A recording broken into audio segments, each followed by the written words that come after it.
This video contains super awesome content not suitable for people who don't enjoy super awesomeness. Viewer discretion advised.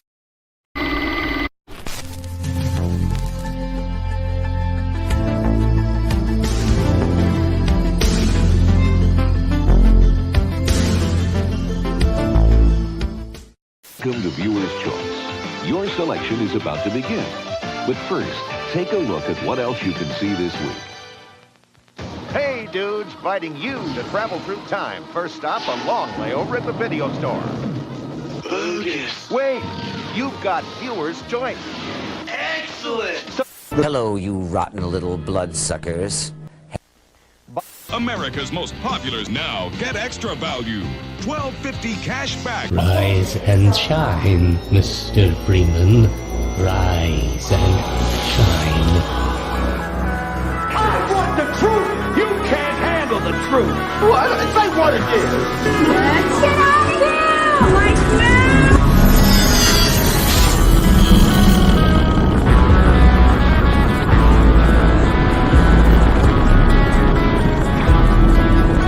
When life gives you lemons, don't make lemonade. Make life take the lemons back. Get mad! I don't want your damn lemons! What am I supposed to do with these? Demand to see life's manager. Make life rue the day and thought it could give Cave Johnson lemons. Do you know who I am? I'm the man who's gonna burn your house down with the lemons. This is my ship, the Nebuchadnezzar. This is the core.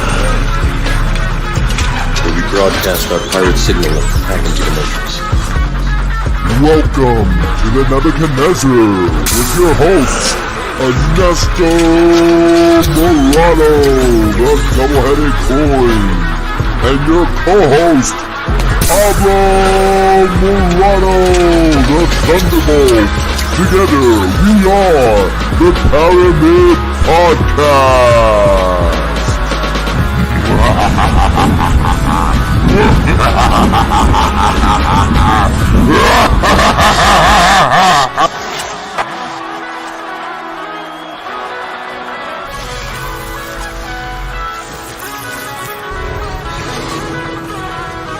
Have a nice day.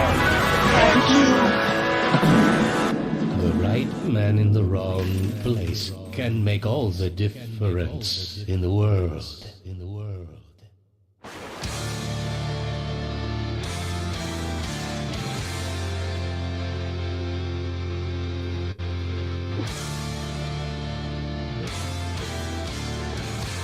But I took 2 cognitive tests. I took physical exams every year.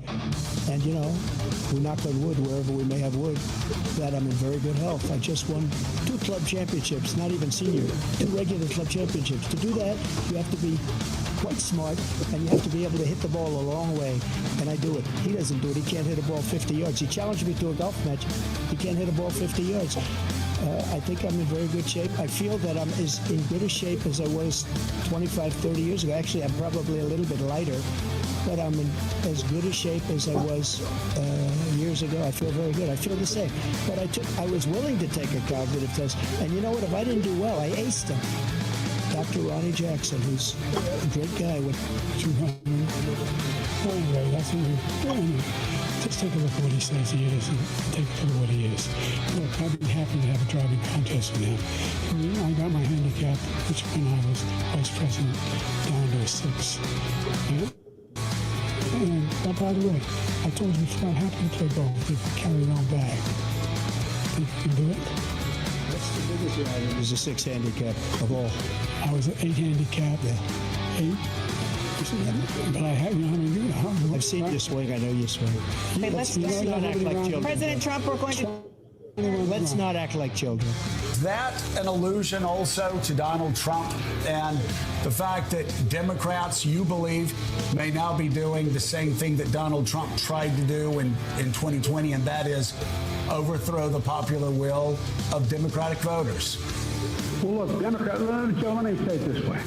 The reason I've been on the road so much all over the country, and while Trump is riding around in a golf cart, filling out his golf cart before he even hits the ball. But anyway, the human spirit has always remained undefeated. I need you to call on his power and determination when you need it and keep going.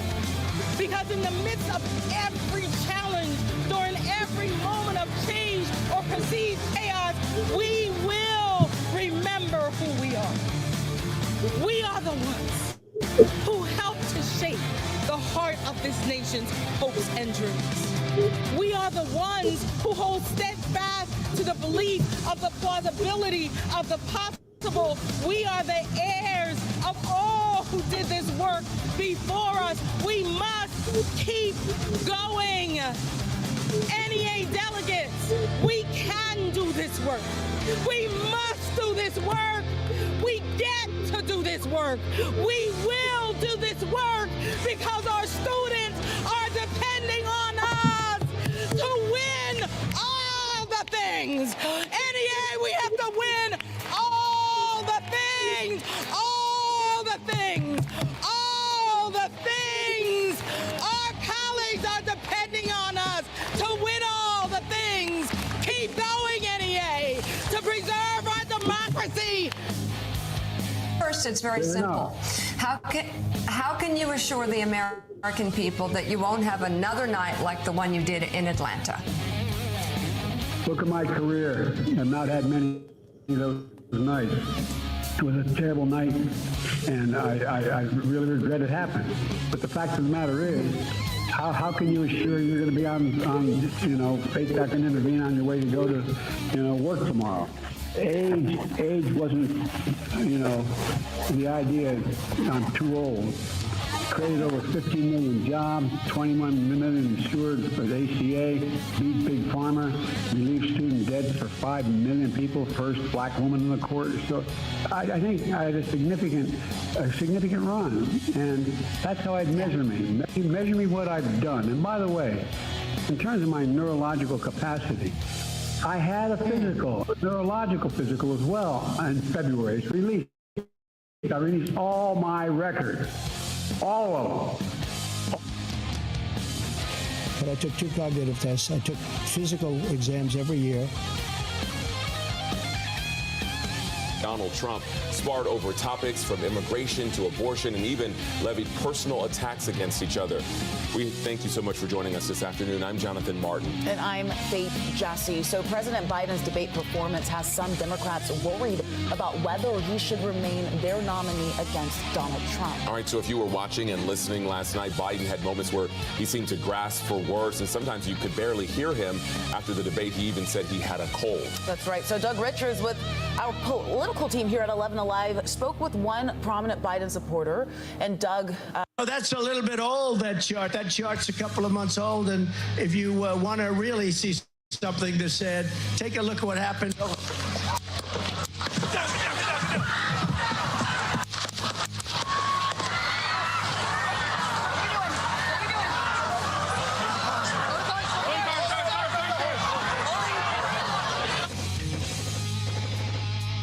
Welcome to the most banned podcast on the internet with your hosts, Anesto and Pablo Morado, broadcasting to you from the depths of the Nebuchadnezzar and fighting the unseen hand in search of truth. Join us as we go digging in the valley of the real for current events, conspiracies, and paranormal phenomenon. This is the Pyramid Podcast. Don't forget to follow us at paranormal.experience on Instagram, at Pyramid Podcast on X, formerly known as Twitter, and Pyramid Podcast on YouTube. Every follow and like gets us one step closer to exposing the fools of the deep state. So let's light a fire of wisdom and take back our sovereignty. Welcome to the Pyramid Podcast. Welcome to show number 98. This is the most banned podcast on the internet. Tonight we got so many news. This intro is super long because there's so many things that's happened since the last time we've been on air. But we appreciate all those that are trickling in. We see you folks. This is Pablo Morado. And across from me is Anesto Morado. We are going to you live for one of the craziest stories that we've had in this inception of the podcast. Our own president was shot at. that being said, there's so many other news. There's UFO news. There's world domination news. There's also interesting news with an actor. I want to bring this up for Mr. Anesto, see if you can figure this one out. And some great AM, PM, and much, much more. Please tune in. You can find us on X. You can find us on Facebook, on YouTube. That's right, we're back on YouTube. We're on Twitter. We're on Twitch.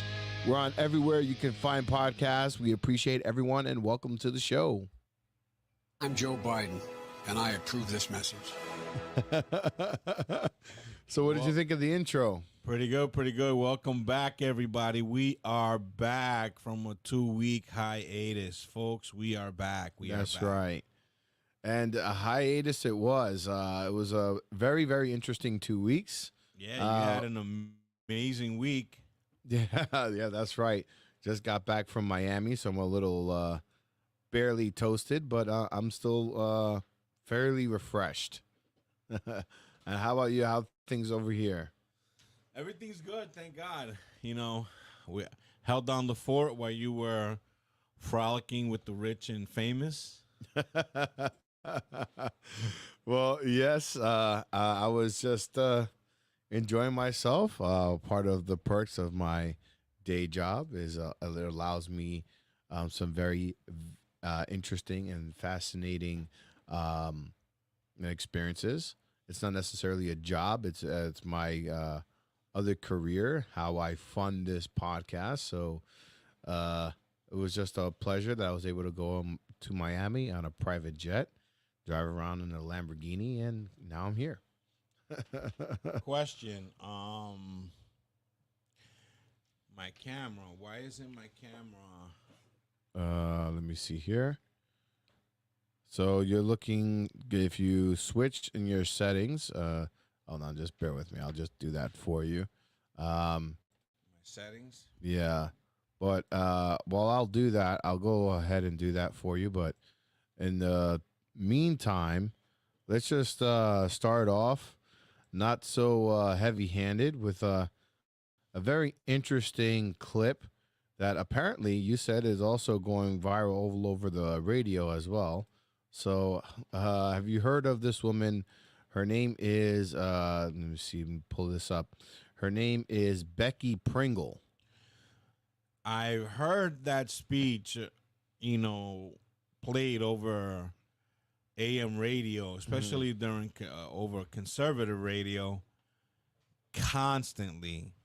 I just don't get that. I get the.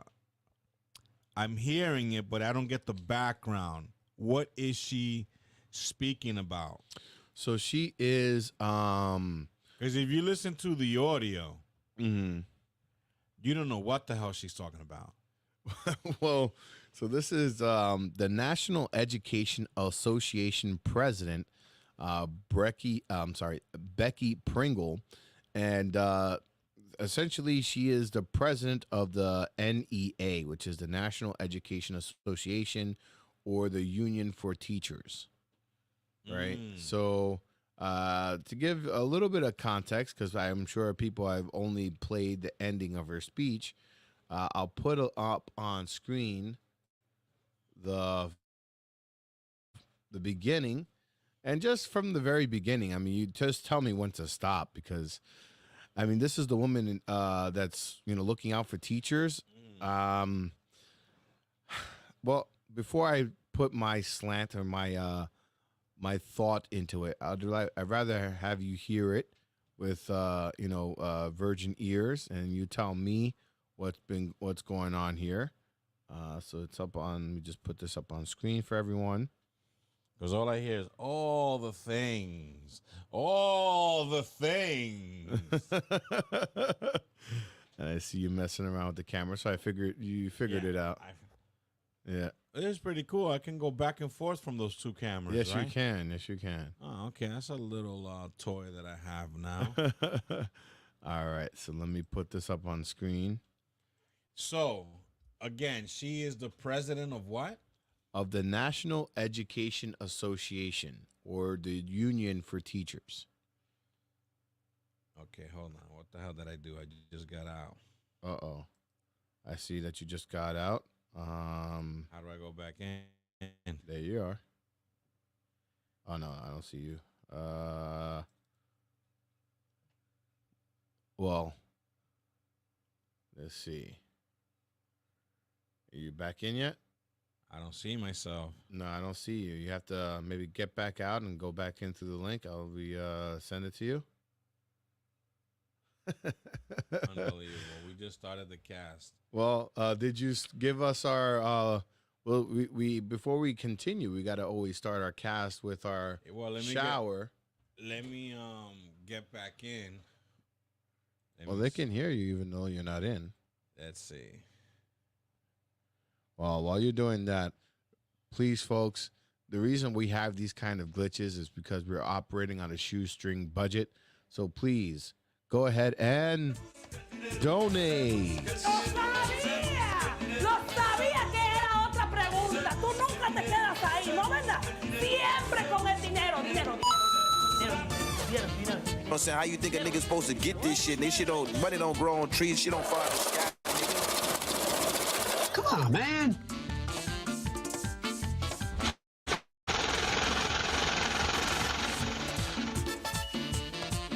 I'm saying, how you think a nigga's supposed to get this shit? This shit don't, money don't grow on trees, shit don't fall out of the sky, nigga.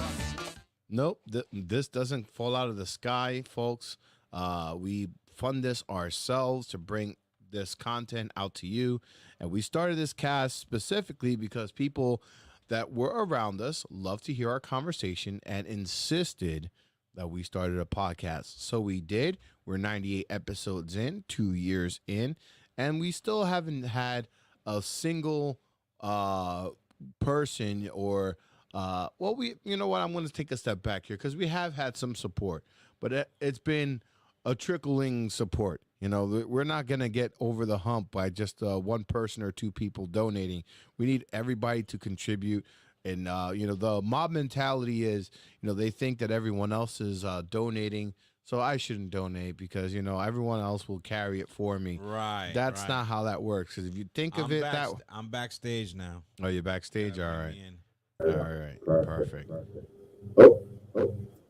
Got my mic? Yeah, you got it. It's all right. I got you here. All right. So glitches aside, again, mob mentality. If you think that someone else is going to do it, then you drop the ball, and everyone's thinking that, so no one gets the task done. You know, you can't be thinking like that. You can't be hoping and praying that someone else is going to do it. You got to be the one to, you know, be the example. And we'll do the best to give as much value as possible back onto you because that's what we're striving for.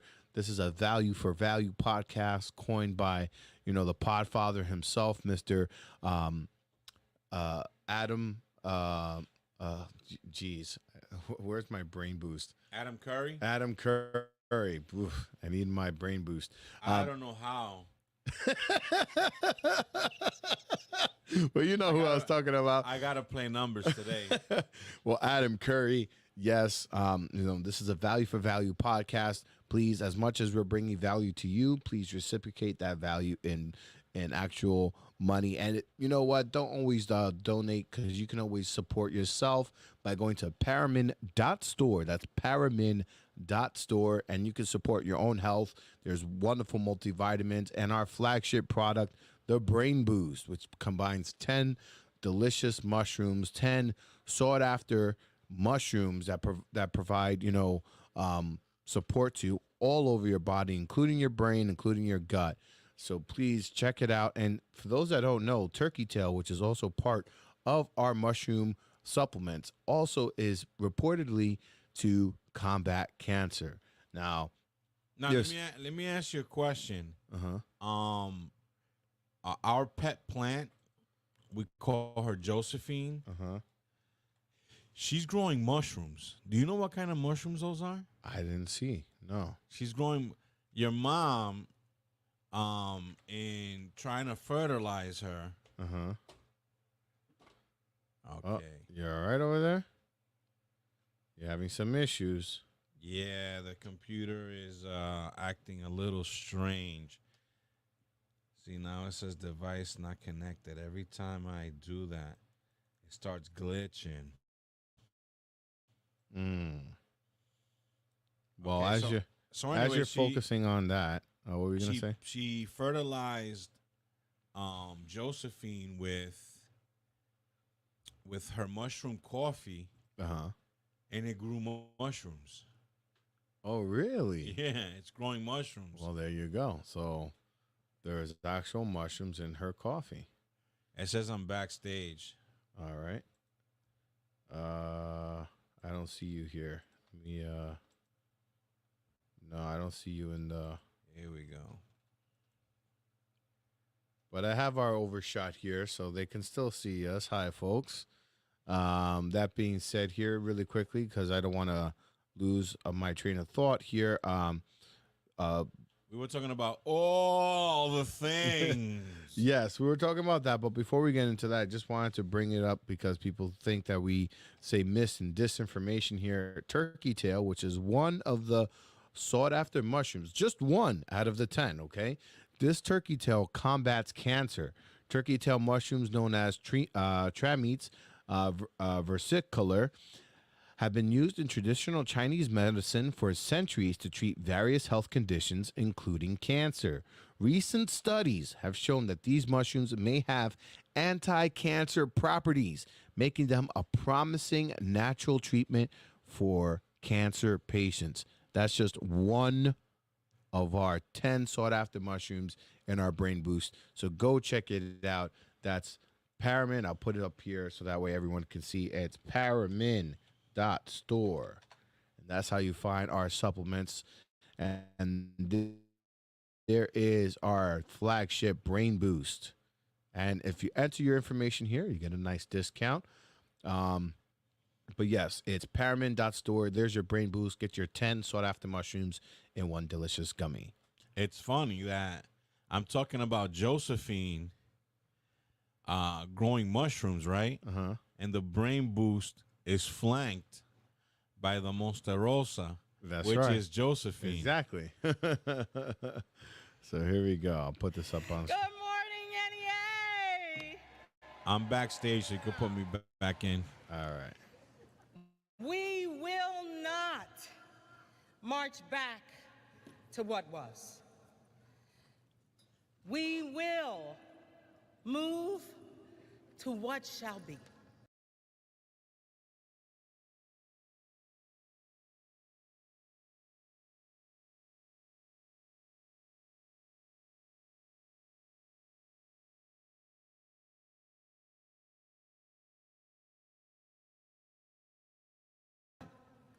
Were delivered in 2021 by the brilliant young poet Amanda Gorton. At the inauguration of President Joe Biden and Vice President Kamala Harris. For nearly 4 years, the National Education Association has continued to embrace those powerful words, refusing to march back to what was. We continue to demand that this nation move toward a just future, one that is benevolent and bold, fierce and... Just let me know if you understand anything that she's saying. I'm waiting for my brain to like discern what the fuck she's talking about. She's just as bad as Kamala Harris. We worked hard to rid ourselves of a tyrannical, deceitful, and corrupt White House. We did. But so apparently the teachers union had something to do with the tyrannical, corrupt White House. Can you fix that panel there? Yeah. See how distracted I am? Because I don't know what the fuck she's talking about. She is the National Education Association, NOAA. President. No, NEA. NEA. Yeah. NEA. NEA. And she is supposed to let me see, Becky Pringle delivers keynote speech at the 2024 NEA Representative Assembly in Philadelphia. Yes. Now, before you continue, right? It's funny how she's in Pennsylvania doing this speech. Can you rewind just when she says about the White House? Yeah. Here we go. Fierce and free. We worked hard to rid ourselves of a tyrannical, deceitful, and corrupt White House. Pause it. So what does she mean by that? How did the NEA do that? By teaching the students, I guess? Tyrannical White House, right? But that job is not done. Far from it. A tyrannical White House. No. See, where I'm leading to is the verbiage, right? The verbiage, in my opinion, it's what she, instead of being positive, right? Because you're talking about education, right? Right. And you're supposed to be doing a positive speech to uplift the people's spirits, right? To uplift education, but yet you injecting politics, right? Calling it a tyrannical White House, right? And we well know that who she's talking about. Oh, of course. But the White House was tyrannical way before him, and will be. The White House been tyrannical since the inception. There we go. So, I mean, we fled tyranny to create tyranny. Right. Right? Not as tyrannical, but tyrannical nonetheless. Right. And our forefathers had a great idea, but with every great idea, it regresses right back to the origin. Just the way communism, great concept, but it devolves. Of course. You know, so going back to her verbiage, right? And instead of an uplifting speech, she is injecting negative political verbiage, which, in my opinion, contributes to violence, such as what happened to Donald Trump. We will discuss that in the as the podcast progresses, right? So I'm imagining that she is amongst her peers, right, to uplift. If you see this guy here, I don't know who he is, but he looks a lot like Doug Benson. Yes, he does. From Family Guy? No, I'll show you right. I don't know if he's from Family Guy, but yeah, I'll show you. I thought you meant the cartoon, because he does look like. Oh, you mean Peter Griffin? No. Yeah, he looks like Peter Griffin. I'm talking about this guy. Oh yeah, he does look like him. But go ahead. Continue. But anyway, she's amongst her peers, right? So you figure she's gonna do a speech uplifting education, how we're gonna better education, right? Inspire people. But yes, she's doing this negative verbiage and injecting this negative politics, and who knows? This might have planted the seed in the maniac, whoever this guy Thomas Crooks. Oh, maybe. I mean, the educational system. Well, check. Well, he was a young dude. He was only 21. Check out, who she is saying and why it was tyrannical and who she's supporting here. Check this out. She gives a little explanation as to her definition of tyrannical and why it was tyrannical. Here. I got a pretty good idea who she means. We did. But the reality is that the seeds that were sown during that horrible season continue to germinate. the seeds that were sown throughout that horrible season is how she calls it. Okay, so the season meaning the 4 years of Trump. Yeah, of course. Today, they sprout as vitriol toward our profession.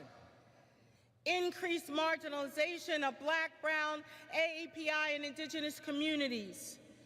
Rising hatred toward our LGBTQ+ siblings. The seeds of hate manifest themselves as attacks against our freedom to teach and our students' freedom to learn. Pause They must. So, in my opinion, she's insinuating that some people don't want transsexuals doing burlesque shows for kindergarten. You know, these like rated Oh, R the tyranny. Right. It's tyrannical that you don't want your kids seeing a Right. dude prancing around in leather shorts and a leather police cap, showing your reading to your kids how to have gay sex. Yes, please no. Who wants that? Right? And this is why, you know, these tranny shows that they want to inject into our educational system, and these tranny shows that want to convince that maybe you're not the gender you think you are. Yeah. So that's where I am getting. Yeah, same thing is happening. Yeah, I don't know what's up with this computer, man. Yeah, so that's the gist. I mean, it's just 30 minutes of just word Well, salad. keep playing it because it gets good. Well, yeah. Well, where it gets good is right here towards the end. I can kind of skip. Just play a little bit more. Just All a right. little bit more. All right, here we go. Mushroomed into poisonous spores of a stacked Supreme Court. One that continues to render decisions that attack and diminish and disregard the needs and lived experiences of far too many Americans. And now, that same Supreme Court gave corporations the power to attack the critical services that Americans have relied on for generations. And they just this week laid the foundation to give that former president immunity from his crimes against Americans and America. Ooh. Yeah, so I mean, there's no secret that her biggest enemy is Mr. Orange Hair, Yeah, Mr. Trump. because she doesn't see. Have you heard about this thing? This thing that he wants to. Donald Trump has been toying with. I think it's called Article 25 or something like that. Make me more familiar because I might have, but right now off the top of my head, I can't. I don't think so. Well, let her speak, and then we'll unpack that Article 25. All right. I think that's what they call Through it all, undeterred and unwavering, we stand as one collective, clear resolve that we won't go back. We won't go back anyway. We will continue to embrace the profound trust that has been placed in us to serve and support every student, to excite and encourage every student, to inspire the imaginations of every student as we guide them toward their greatness. We will take responsibility for defining professional excellence and for demanding the respect, dignity, and pay that every education professional deserves. Yes, that's right. What school you know does what she's saying? We will keep our gaze fastened Far and on few that shared between. vision that is our luminescent North Star. That we will not only unite our members, but we will unite this entire nation to reclaim public education. She's also interjecting this whole thing with the migrants. Right. You know, that's the undertone. Right. Migrants, transgenders, transgender literature. And she's the one heading the National Education Association. Right. She wants transgender literature. Right. Which, to me, it crosses boundaries. And like in Seinfeld, there's nothing wrong with that. Right. You know, there's nothing wrong with being transgender. If that's what you want to do, you want to dress up like a girl, that's up to you. If you're a man, and if you're a woman, you want to dress up like a guy, you want to be in a same-sex relationship, I don't care what you do in your bedroom. Right. Just don't get it into the educational system. Exactly. The educational system should be a neutral place.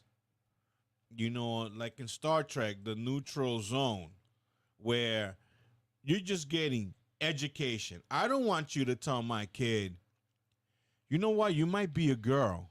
You might be born with the male mechanism, but you might be a girl. Right. Who are you to be telling that to my kid? That is not part of the educational system. No. You know, that is for the parents and your doctors and whoever your professional that's going to determine that. Right. Right? But she wants that control. You know, what does she get out of it? I don't know. But this is what, and because Donald Trump is a Republican conservative who, and the other undertone is abortion. Right.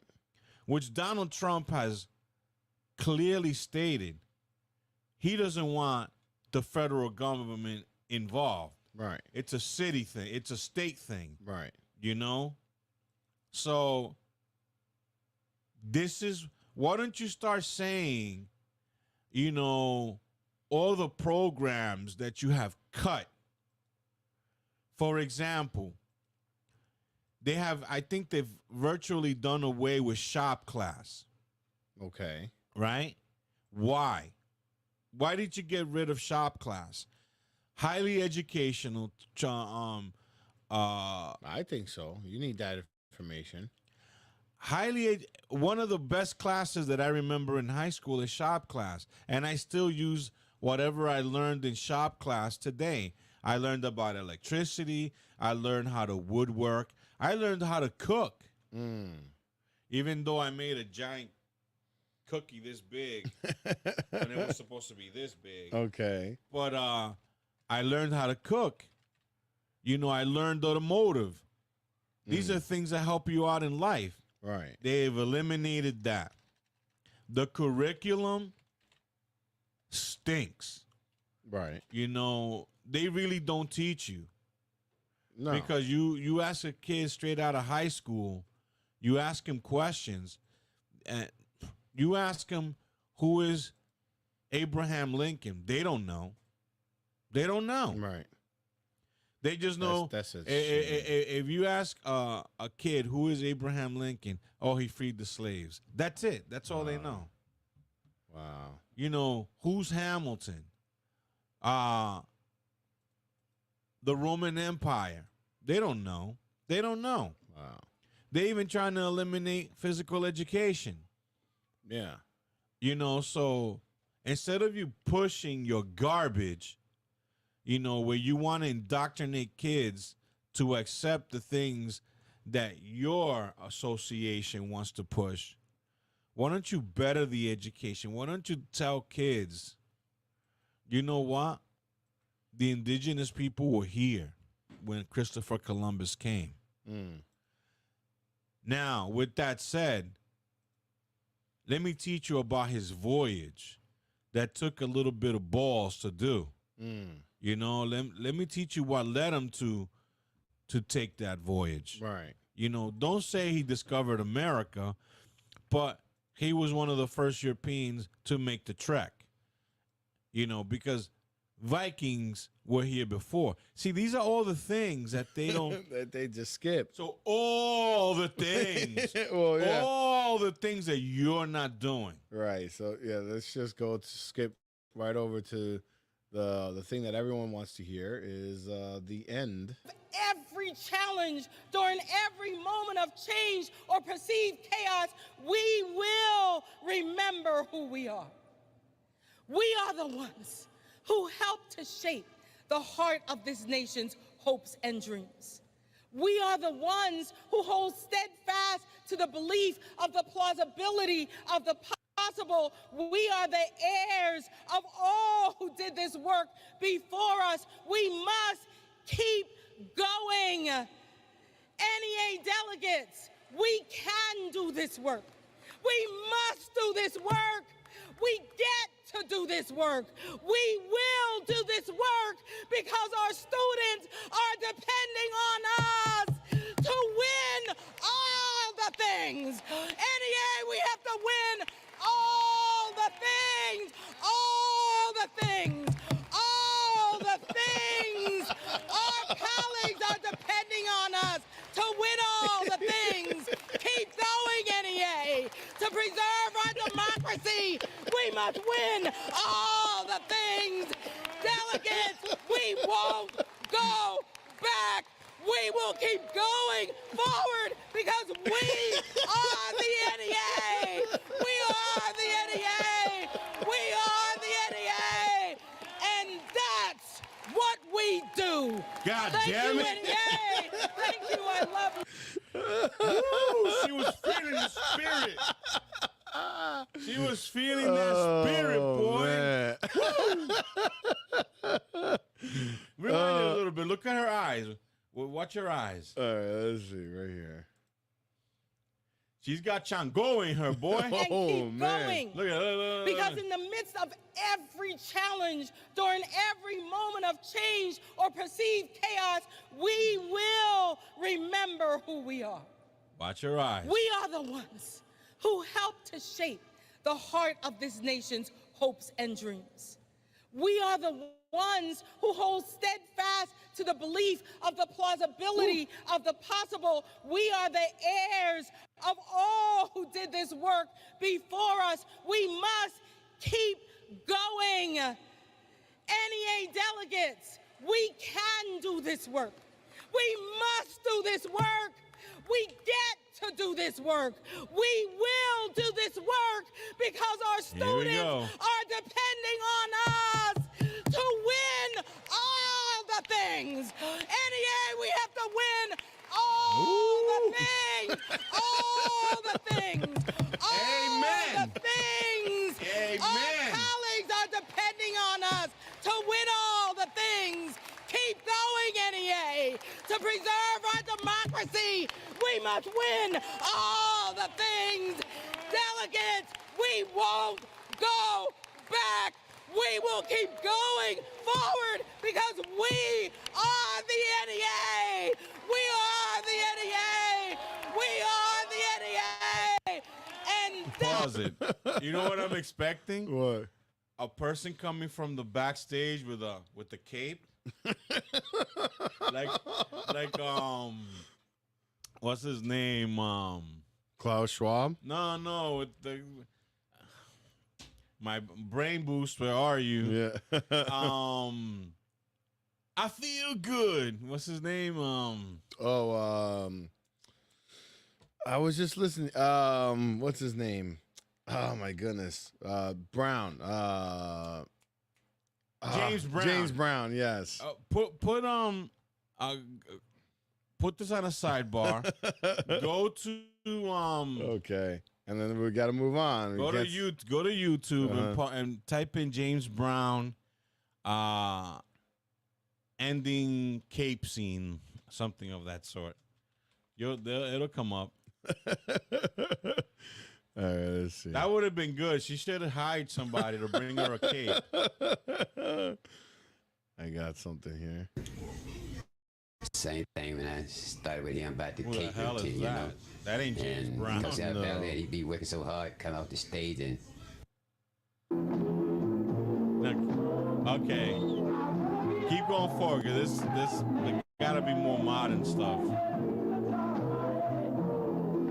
No, go back. Go back and get a more modern video. All right. Let's see. Because it's good when he starts getting into James Brown, when he starts doing this thing, man, and the show is ending. They're telling him, James, we're done. They bring out that cape. All right, maybe this is it. Let's see.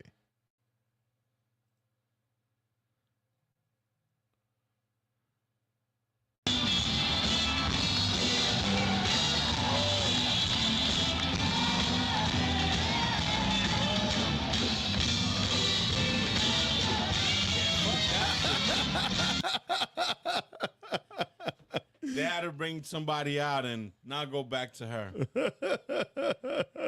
And right there, when she's getting into, somebody had to bring up that cape and be like, come on, let's go. And then she That's what we do. Come on. Thank you, and yay! Thank you, I love you. Oh my God, all the things. All the things. Gee whiz. Yes. So before we go into our favorite segment of the podcast, some news before we get into the big one. So I just wanted to go over something really quickly here. Let me just pull this up. So outside of what's going on in America. Oh, I know what that is. That's the next segment coming. No, I know what that is. What is that?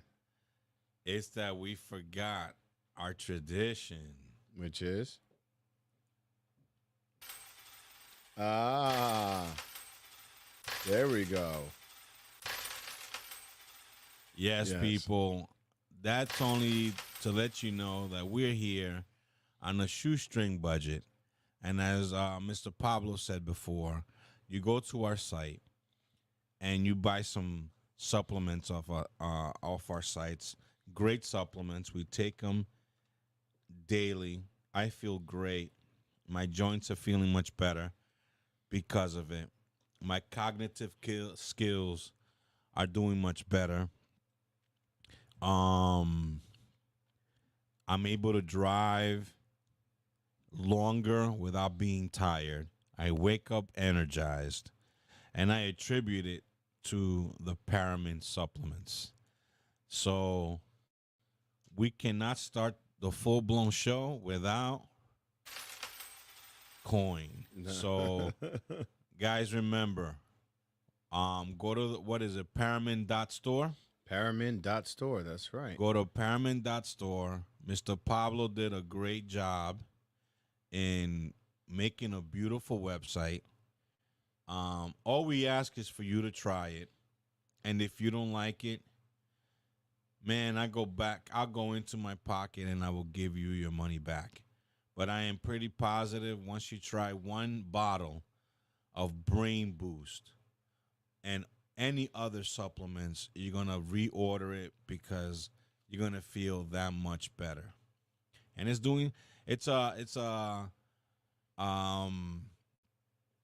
how do you say, you buy something off our site, it helps you and it helps us. So it's a symbiotic relationship. That's right. So now we're ready to and really quickly, just to give the fans a little bit of what goes on behind the scenes. So recently, not even you know this, Mr. Anesto, is that right now we have a bit of a lag time for X right now, because X is now forcing us to pay for us to go live on our X platform. What? That's correct. Elon Musk, come on. And right now, basically we need to pay about $16 a month just to go live on the X platform. Elon, what are you doing? You had everything right. Not only that, but I also had to scan in my ID. I had to do everything, I had to scan in my name and my government and all that stuff into the platform. So, You don't have to do that for YouTube, do you? No, not for YouTube. Elon, come on. So, I mean, So supposedly there's ways that with this premium subscription that there's more ways that we can monetize and more ways that we can get money from this. So let's see how well that works. So if we earn more than the $16 by us paying for this, then okay. But I don't know. Yeah, but if we want to get on all platforms, it's going to be. That's what I'm saying. For those that don't realize, it costs us a lot of money to go ahead and put this out to everybody out there. So please, we need as much help as you. I mean, $16 may not seem like a lot, but if you put that across of all the things that we do, it does add up. So Elon, as much as I admire you for what you've done, and with all the cash that you have, you're killing it there. I'm disappointed. But it is what it is. Yeah, I mean, it would be better if, Twitter had a spot on TV, if it was in a Roku or if it was somewhere where we could, be more on the TV, it would be a lot better. But, I mean, I don't know. Hopefully, there's some benefit to it. I'm already paying for it, so we are having a bit of a glitch because it looks like I paid for it recently, so the system hasn't caught up yet. So if you're not seeing us on our X platform, just shoot over to YouTube, wake up that algorithm as well, or you can find us on either one of our Facebook platforms for now. But once we do have regain our X platform, we'll definitely keep posting there as well. Although it's going to cost us, so please donate. Now, with that being said, there's a lot of things going on in the world, and I know we're going to take some time to analyze what happened to Mr. Donald Trump, but really quickly, because sometimes when you're focusing, they say that you got to put on your mask before before you put on the others, right? So we definitely have to focus on what we're doing, but there's still other things going on in the world. So I don't want it to bring up. So one of the things is, China right now is making moves. So I'm going to put this up on screen. Hold on. China's making moves, and it's not looking good. Well, when does it ever look good when China's involved? Yeah, I heard that they had ships in American territory up in Alaska. Yeah, so not only that, but so they have a nuclear missile sub has just one mission, submarine key points. The China's People Liberation Army Navy is expanding its blue water capabilities with a growing fleet of nuclear-powered and diesel-electric submarines. Among these, the Type 94 and its improved variant, the Type 94A, play a critical role.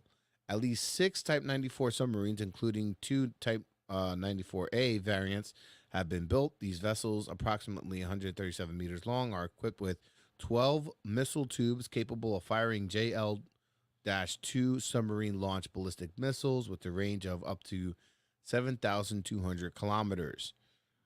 So they're expanding their submarine fleet, which, obviously there's one reason why they're doing that, and it's because they're gearing up for war. And then you also have... It's kind of reminiscent of what Japan was doing during the late 1930s as they were gearing up, for the bombing of Pearl Harbor. They're amping up their military. Yeah, so they're definitely amping up their military. And we have a lot of people that are raising the red flag. Clarence Thomas warns of danger after Supreme Court decision is another. This is not to do with China, but it says here Clarence Thomas just warned that there could be danger after the Supreme Court refused to take up case brought up by a teen who alleged that his science teacher used Snapchat to lure him into a sexual relationship. So this is the kind of stuff that's going on around. This is the kind of news that's... Whoa. You went from China. Yeah, so I went from China to this because they're also linking this whole pedophilia thing is one of the things that they're putting into is what do you call it? The Maoist way of how they upended the way China's been for like eons, which was the imperialist, and they put in this Maoist ideology, and the way they did that was by which is ideological subversion. Essentially, is what they did, and they demoralized people that had connections to the previous society, and they highlighted and brought up the people that were against all that, and brought in things like pedophilia, and brought in things like all sorts of things that wouldn't be part of the norm. They brought that in to really demoralize people, right? So this is something reminiscent that's happening again. It's happening more with teachers now. I'm sure, I don't know, how much have you heard of this when you were growing up? Not really. That's what I'm saying. It's ticking up, and I really believe that China has a part in it. So he's making a huge thing about the Snapchat because it says on Tuesday, court decided not to hear the case. Two conservative justices on the bench, however, disagreed. And one of the things that you realize is that China has, where their money is lobbying politicians, is in the courts, is in these certain things. So that's where I'm linking China to all this, because I feel like this is something that So let me ask you this. Being that I'm a dinosaur and I barely navigate through Twitter, Facebook, and Instagram and TikTok. Never use Snapchat. Snapchat is big with the youth, really big. Really big, yeah, really big. And the big draw for Snapchat is that you can do shit on there, and then it erases after a point of time. Is that what it is? Yeah, essentially. So like, you can share stuff, but the minute you see it, it erases, so you can't see it again. So how does Snapchat monitor the content, or do they? I mean, the same way, because I've heard, through radio and through my passengers, where kids and young adults do a lot of like pornographic stuff on there. And it gets through. Yeah, so I think the reason it gets through is because it's hard to track. Because the minute someone watches it, it deletes itself off the... So it's hard to track. So if you're a sicko pedophile, right, you'll go on these platforms. Not only can you convince a young person to do things through Snapchat, and then through there you could lure them and maybe meet up with them, right? That's a possibility, yeah. Yeah, so this Snapchat thing, I mean, it's really like what do you call it? A canary in the coal mine. Snapchat owned by China? Well, let's do a quick search here. Who owns Snapchat? Let's see. Now you gotta excuse us, folks, for us being all over the place. Yeah, because it was 2 weeks. Yeah, but again, there's the reason I brought this section up is because there's a lot of research that I've been doing that also includes this normalization of kids and teachers, kids and adults, and kids on getting exposed to these like you said, LGBTQ people that are doing things that are clearly inappropriate. And there was a news segment where they asked a cop whether or not it's okay to be naked in public. The reason they were asking that because in LGBTQ Pride Month in San Francisco, they were going naked in public, and the cop was like, "Yeah, it's perfectly fine so long as that they don't masturbate." Since when has that been the rule? Let me tell you, this world is gone. So that's what I'm saying. It's absolutely nuts. I just saw on Instagram the most craziest video. Oh well, I didn't know this prior to looking this up, but you asked who owns Snapchat, right? And I'm just putting the pieces together based on how I've seen, China do it before and kind of get an idea. I had no idea of this with Snapchat, but look, if you go ownership structure, let's see, where is it? It says it right here. Tencent approximately owns 43%, which is hold on, it shows it right here.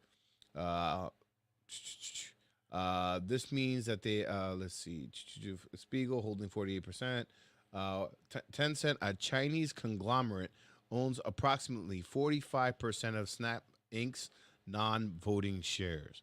So basically, China owns 45% of Snapchat. Surprise, surprise.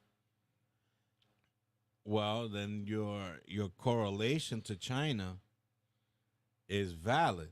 That's what I'm saying. So I didn't even know this beforehand, but this is, again, the avenue that I've seen them take before when they upended, centuries, millennia of the imperial system.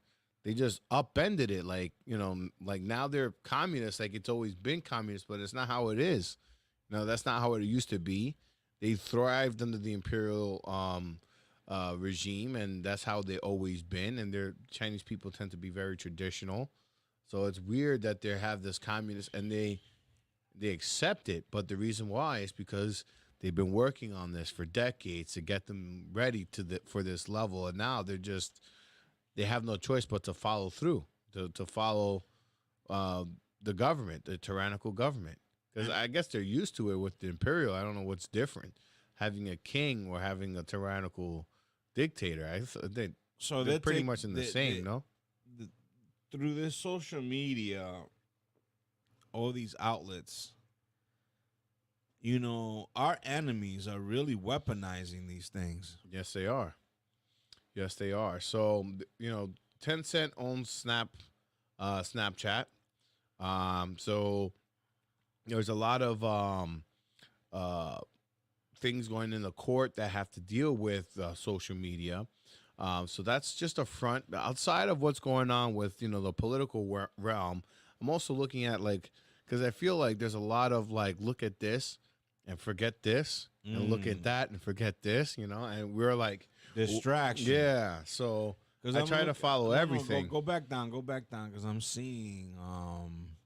in the lawsuit against Snapchat's parent company, lawyers for an unnamed 15-year-old Texan alleged that the boy's science teacher groomed him using the platform. Okay, so it kind of correlates to what I've been hearing on the radio and what I hear my passengers say. The suit also claims that certain Snapchat features, including disappearing messages, enable abuse by predators while encouraging users to lie about their age, and that Snapchat should be liable for its defective design. Yeah, so they're saying that because it's hard to track, and they know this, and why else would you want to have your messages be disappearing? Right, because you don't want to leave a trail. Right. You don't want people to. You want to brag about it, but then you don't want people to really So track this it. is really conducive to doing illegal shit on Snapchat. Oh, I'm sure there's a lot of illegal shit getting done on Snapchat, and it's hard to prove. Since we're on a social media thing, did you see what this sick bastard did in a dollar store to a young girl? No. No, I did not. I saw it on Instagram. Oh no. Can you go on Instagram on here? Yes, I can. What happened? I kind of don't want to know. Type in "he nutted on me." Oh no. Unbelievable.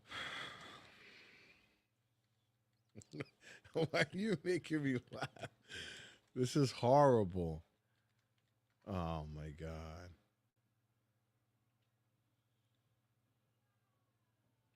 In Me? This one?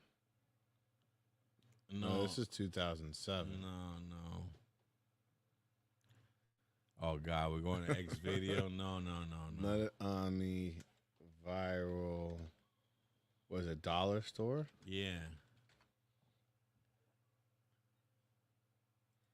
There it goes. On girl's leg? Oh my God. And that's the perp right there. What a sick. You hear the girl, "Oh my God, he nutted on me." Philadelphia pervert ejaculates on girl's leg in Dollar Tree as she screamed, "He nutted on me." Wow. A Philadelphia man has been charged with indecently assaulting a staff member at Dollar Tree store in the city of South after the aftermath of the alleged incident went viral. Gary Miles, 35, turned himself in to police on Wednesday. Authorities said he indecently assaulted a female employee inside the Dollar Tree. Or she was an employee. Oh, my God. Oh, she was an employee. She wasn't a customer. She was an employee. Go down. Let me see if the video is there. Yeah, it is. Oh, man. I'm not going to... I don't even think I should play this. So No, it's not. It's you just see the girl like screaming. On my fucking leg. Look, he fucking nutted on my fucking leg. You go to hell, bitch. Oh my God. He nutted on my leg. He nutted on my leg. That's great.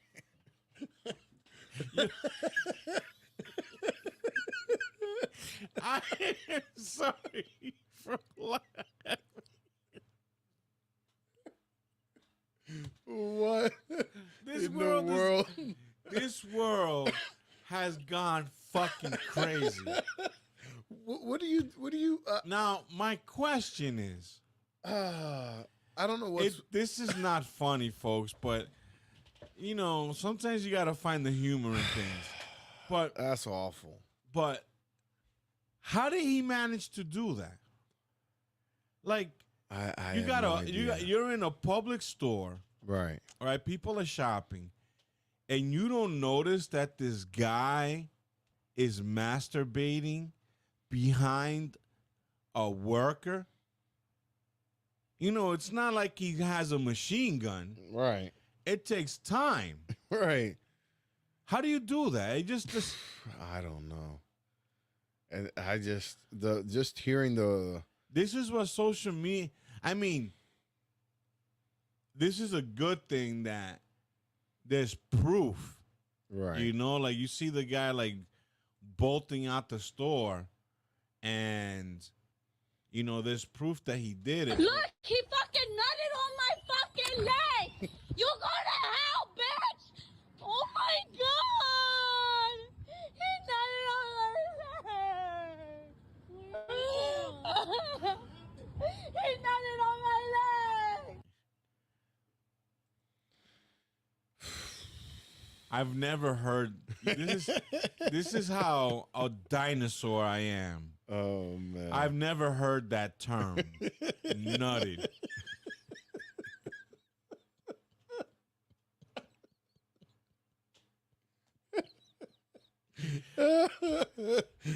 It's awful. This is not funny, but it's The terms. He nutted on my leg. Oh man, yeah. So This world is so topsy turvy that nothing surprises me anymore. You know, and this is what I hate to say it, but I think that a big culprit of this dystopian society that we're living in, social media has really contributed to this shit. Oh, for sure, for sure. And here's a little article on social media, being that we're down this alley, something that I found in my research over the last 2 weeks. The Supreme Court on Wednesday rejected a Republican-led effort to sharply restrict White House officials and other federal employees from pressuring social media companies to remove posts from their platforms that the U.S. government deems problematic, saying that their challengers did not have legal standing to bring the case. State leaders in Missouri and Louisiana, in addition to the individual social media users, filed a lawsuit accusing the Biden administration of violating the First Amendment by operating a sprawling federal censorship enterprise to improperly influence platforms to modify or take down posts related to public health and elections. It says here, writing for the majority justice, Amy Coney Barrett, says companies such as Facebook and YouTube have long-standing content moderation policies that place warning labels on certain posts and delete others. The challengers, Barrett wrote, did not demonstrate that the company's actions to remove the posts were traceable to the government. Barrett said a lower court got it wrong when it glossed over the complexities in the evidence by attributing to the Biden administration every company decision to remove our moderate content. Now, it's saying here, because if you read the headline, it's saying that the Supreme Court allows the White House contacts with social media firms. So essentially, somewhere in here, it's going to say, it says the litigation and congressional investigations have already throttled a host of efforts to study misinformation online, with researchers saying the probes have exposed them to increased legal costs and personal attacks. The Stanford Internet Observatory, one of the most prominent institutions tracking online falsehoods, collapsed this month after the university incurred millions of dollars in legal fees. Wow. So all these institutions that are being propped up to find the misinformation is collapsing. I think that's a good thing. Well, but somewhere in here, it's basically feeling- saying that the First Amendment prevents the government from censoring speech and punishing people for expressing different views, but the Biden administration told the court that officials are entitled to share information, participate in public debate, and urge action as long as the requests to remove content are not accompanied by threats. What I'm seeing here is that in the end, as social media grows and becomes the staple of society, I could see something like the FCC in the future controlling the content. Oh, definitely. Of I can see it. what's being put on social media. I mean, it's the natural progression, and I understand the freedom of speech, and you should be able to speak your mind. But then there's a problem that with minors getting on this thing. So I think this whole social media has created a problem. It definitely has, because not only are we a country that supports freedom of speech, but then you cannot cherry pick what can go on and what cannot. Right. So this is a very complex problem. And, the genie's out the bottle. What are you going to do now? I mean, yeah, everybody wants the social media because it's the easiest way to build business, to connect to people. Yeah, so it's a problem.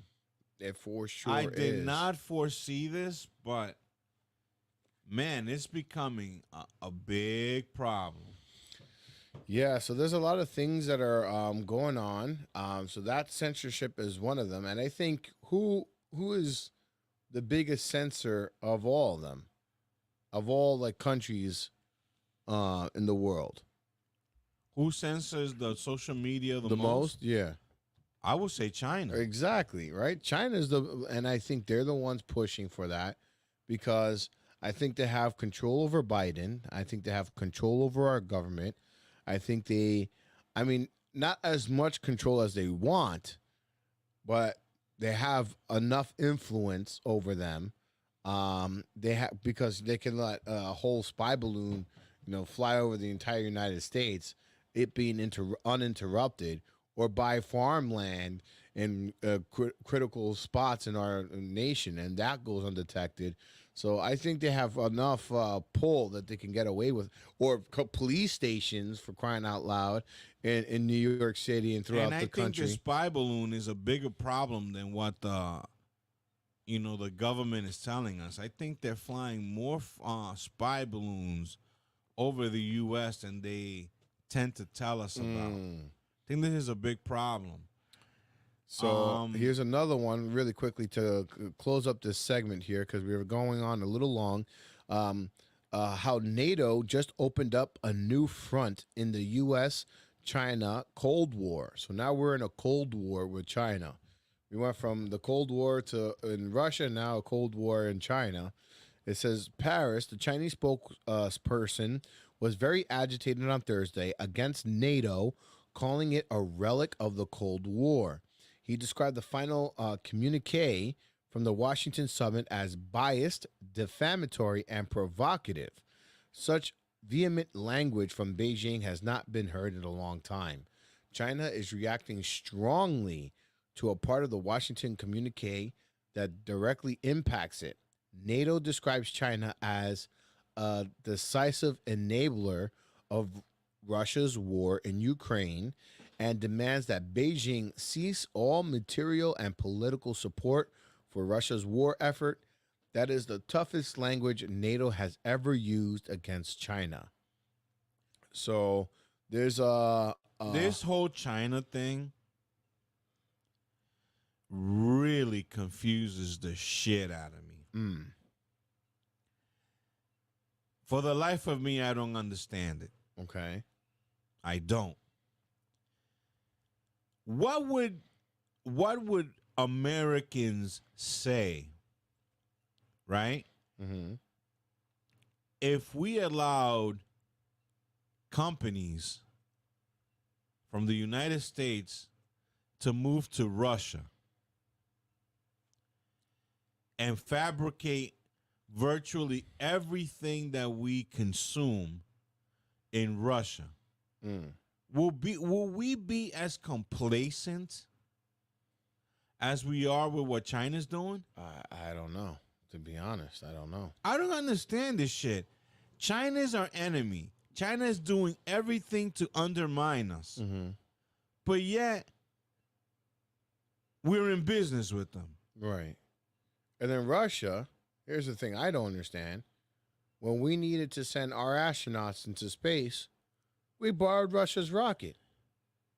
So, I mean, how does that work? How do you are, at odds or in a Cold War with them or, at odds with them in some way, but yet still ask them for things? Like, how does that work? This whole diplomacy thing, it just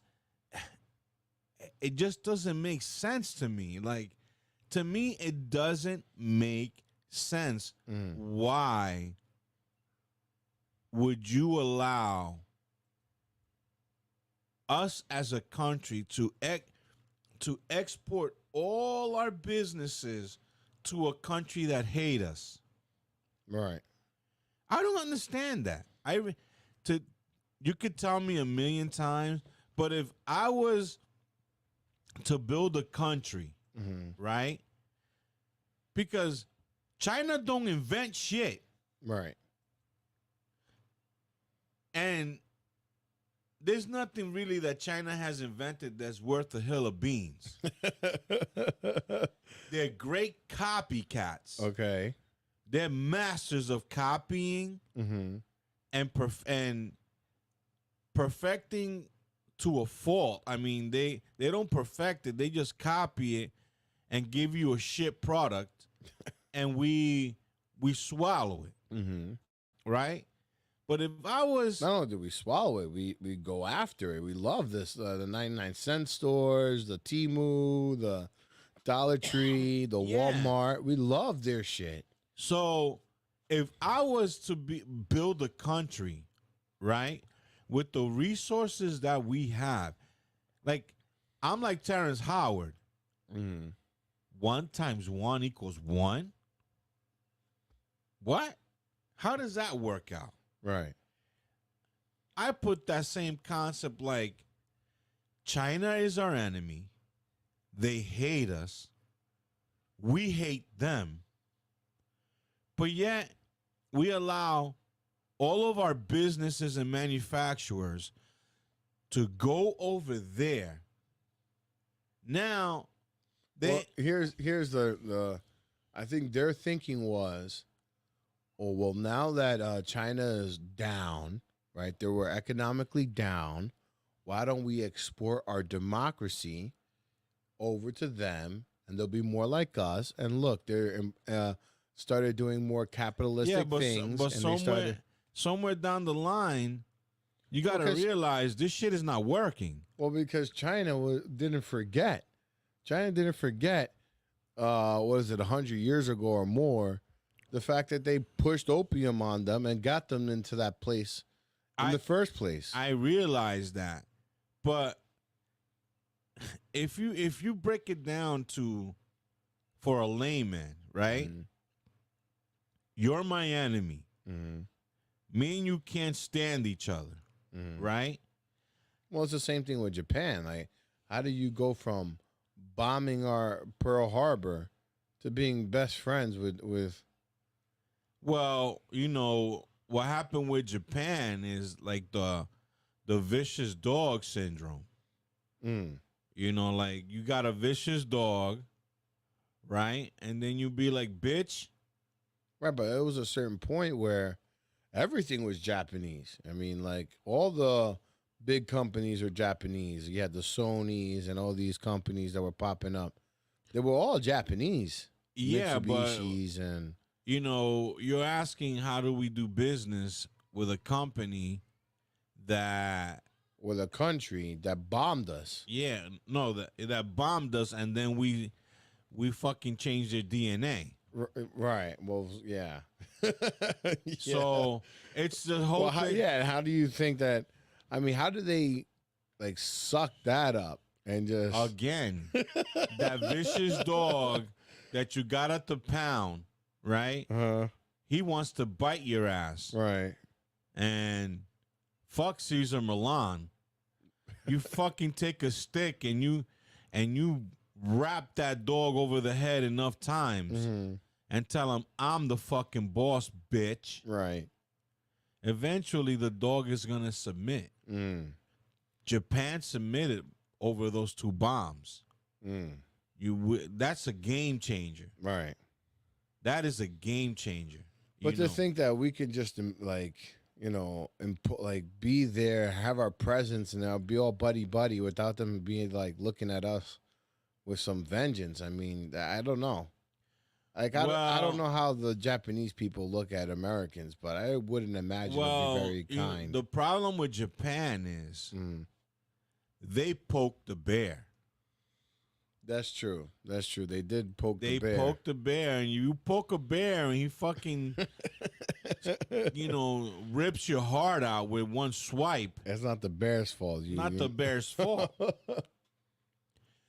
But China's a whole different ball game. Right. China's been our enemy for years. Right. You know, because they're communist. Right. Right? So we go over there. It just does. I know that the root of all evil is money. Mm-hmm. But can you imagine all the things that we produce were in-house? Oh, man. Then we would be unstoppable. We, as a nation, will be prospering right beyond belief. Of course. Americans... Because the world would have to buy the products at our cost.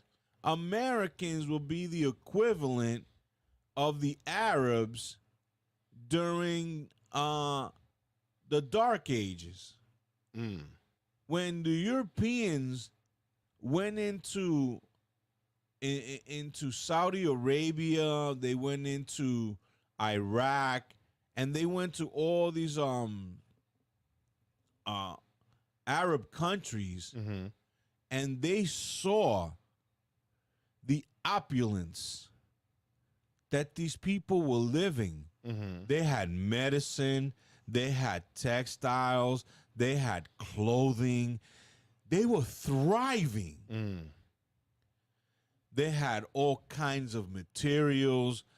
I mean, can you imagine Iraq, Iran, Syria, Saudi Arabia, all those countries during the Dark Ages, how beautiful their architecture was. Oh, I mean, their clothing, their food.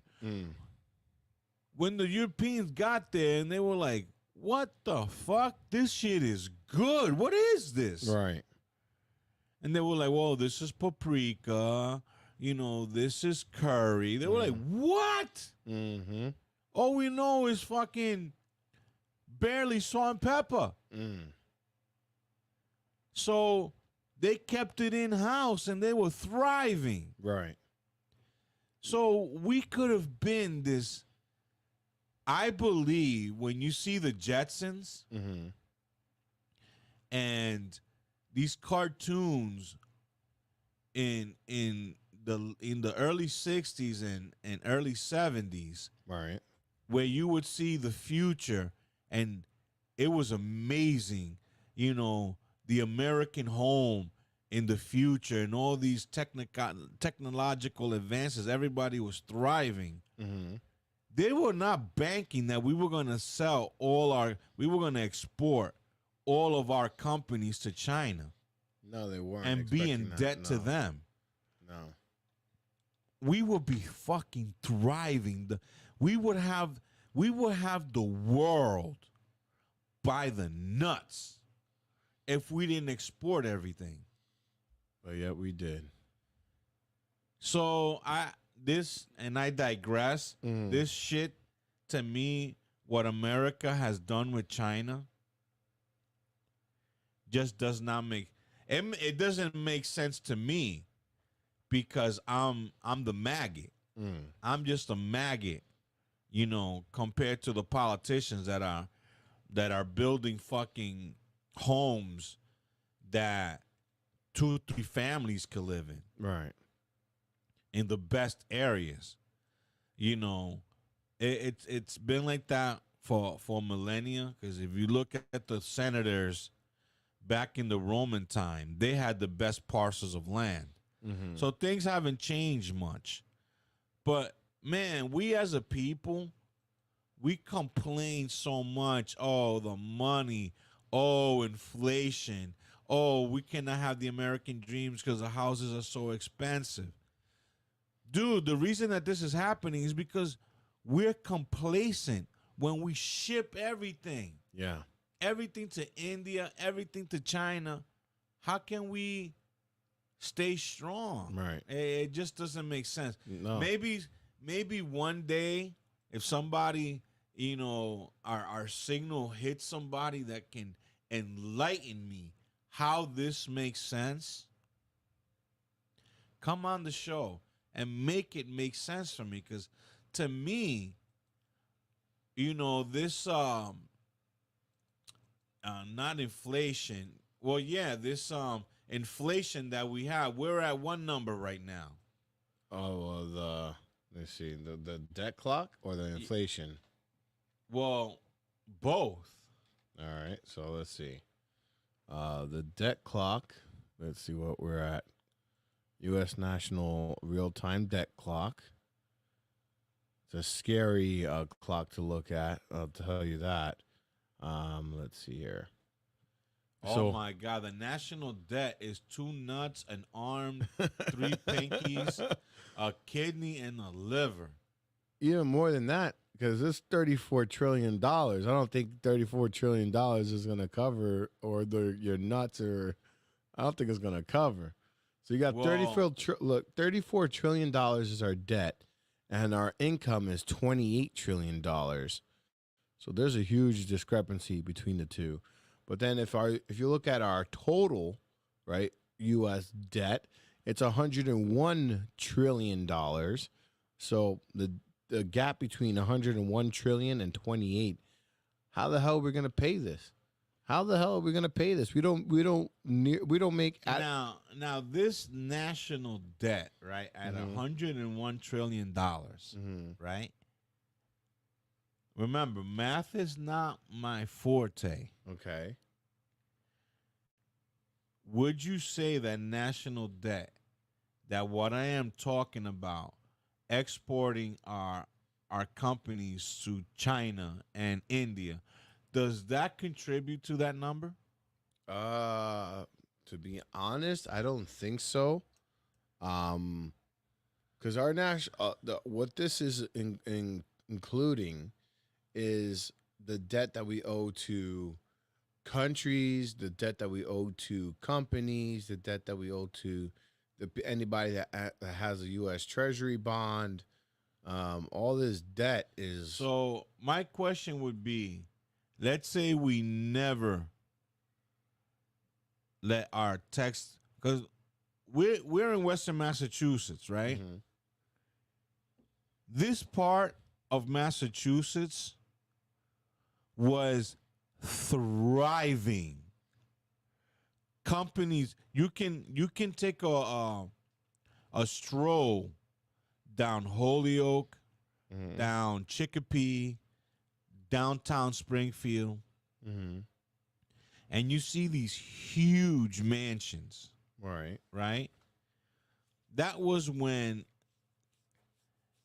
at a time where all textile companies were right here by the Connecticut River, and we were shipping products from the tip of Maine, right down into New York, right? We were thriving here in Western Massachusetts. Then everything went to China, and everything here got sucked up dry. And this is happening across Detroit. Of course. Oh, so you're going to tell me that if we didn't do what we did, that national debt wouldn't be a lot less? Oh, I'm sure it would be a lot less. Yeah, absolutely. Yeah. So I don't know. I'm not a economics guy, even though I was in business for a long time. But I mean, you don't need to be a very strong in math to just notice that, the total worker compensation of what the total of what we earn in worker compensation, What is that, 14 trillion? That's 14 trillion. So, right? But of that, the federal government spends about 10 trillion. So of the 14 trillion that we earn, somehow the government gets 10 trillion. Which leaves us with a measly 4 trillion? Yeah. Leaves us with a measly 4 trillion. And then if you put all the companies and everything that we earn, right, together, we earn about $28 trillion, right? But our debt is about 101 trillion. So that's like saying you earn $28,000 a year, right? But you're buying a house that's worth $1.1 million. Like, how are you going to pay that? Seriously, there's no way you're going to pay that. So this is the fucking amazing thing. When either party, starts this is their main political point, that almost every politician that brings this up, right, gets elected because everybody wants this shit. We're bringing back jobs. Right. We're not going to depend on China anymore. Or AI or whatever the next thing is. Well, now AI is, the current problem. Right. But here's something interesting here. The U.S. Treasury money creation, is about $1 trillion in the Treasury. There's about $20 trillion in the U.S. money supply. And in credit and derivatives, you got $628 trillion. So we have more debt than there is money, like cash, that exists. There's $20 trillion, and there's more that we earn as a country. We're in 28. So there's $8 trillion just digital. And of that, there's $101 trillion that we're in debt. So where are we gonna get this? Where are we gonna get this money? I mean, you start looking at the 1950s. Pittsburgh was like the steel industry virtually of the world. Pittsburgh was thriving. Right. We sold our steel company to China. No, to Japan. I think it was Japan. I think so, yeah. So I just don't understand it, but I digress. Folks, one day if you look at this podcast and you can make it make sense why we did this, why, then people wonder, how is it that in the 1950s you could buy a home for like $15,000, right? That same home is still standing today, right? Better than the garbage that we're building now, right? But back then it was worth $15,000. Now it's worth $1 million. So we were doing shit right. So it just, can you imagine a United States where in New York everybody will be able to buy a home? Oh man, that'll be nice, but that's romantic. It's romantic, not but practical. But I think it's romantic and practical. We just made that not practical by sending all our fucking companies to China, or allowing them to send, because we allowed them.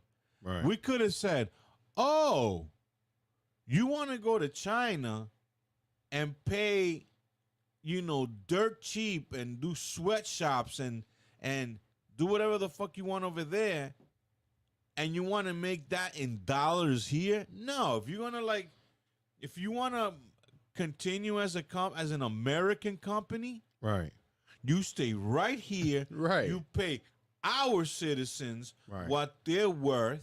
The same thing we did with OPEC and oil. You want a barrel of oil, you gotta pay with our money. Exactly. You want an iPhone, you gotta get it from our workers, made right here in the United States. And if you don't like it, then buy your crap. But you want the iPhone because it's built by Americans who are earning a living wage, that are thriving in their own country, and use what they love what they build. I mean, a lot of these people in Detroit own Fords, right? Because they loved what they were doing. But I don't know how long it's gonna take for the world to wake up to how that. many people I pick up at salespeople, that I pick up at Ford, at Dodge, you know, and they're like, man, I gotta take an Uber, I gotta take a Lyft, because my clunker gave out. And you're working in a fucking dealer, and you can't afford what you're selling. This shit is nuts. Yes. But And we with that being digress. said, yes, we digress, and it's time for our next segment.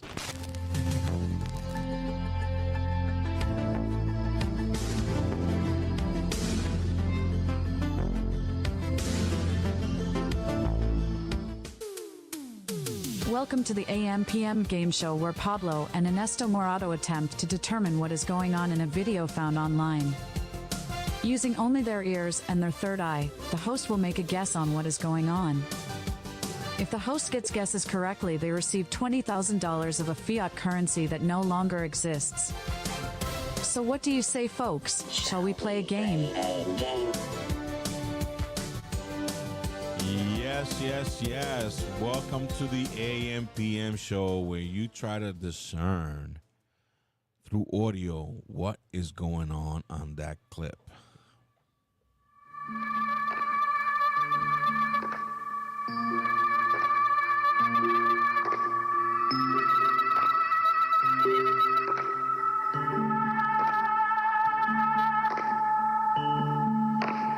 Radio is theater of the mind.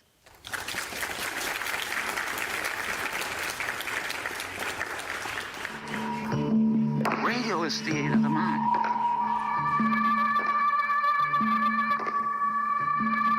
But radio is theater of the mind. It's imagination. It's imagination.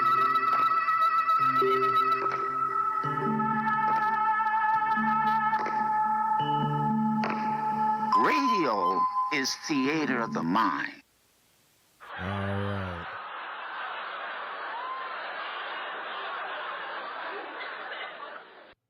It's a little levity while we're going through such hard times here in the United States with the economy and all the crazy shit. This game show, the AM/PM show, just brings a little levity. A little balance. And Yes. nothing is so serious that you just don't have time to laugh. And speaking of being serious, check this out. What does this sound like?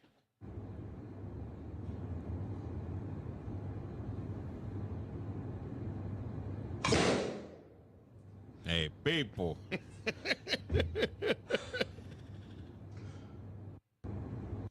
What was going on in this clip? Let's hear it again. All right.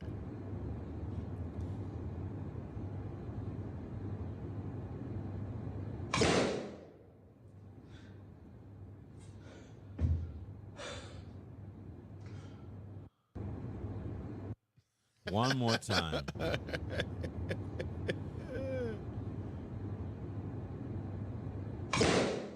Coño.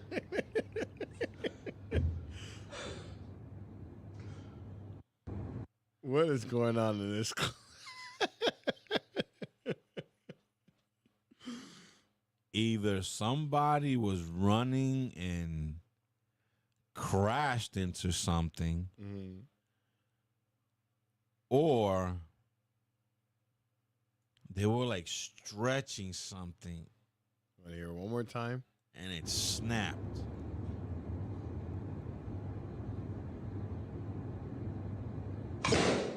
People, coño.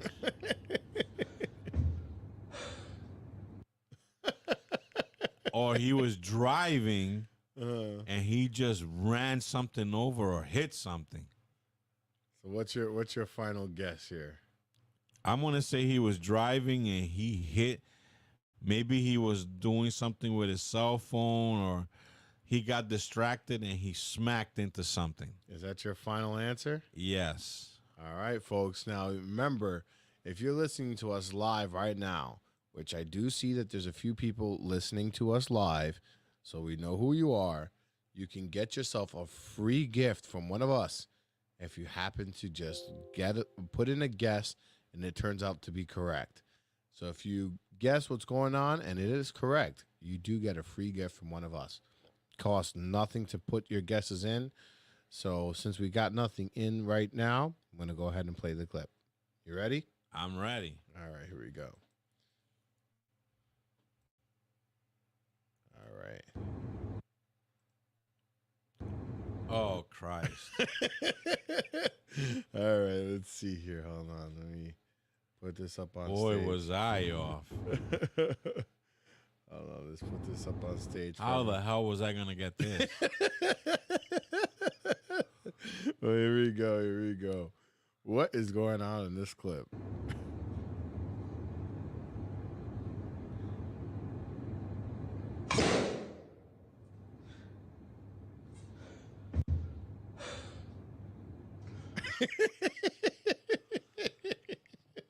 Okay, for people that are listening to our audio feed, there's a fan, a ceiling fan with an attached balloon. Right.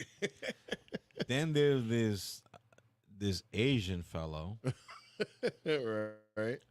He is on the floor on his back. Right. With what looks like a blowgun.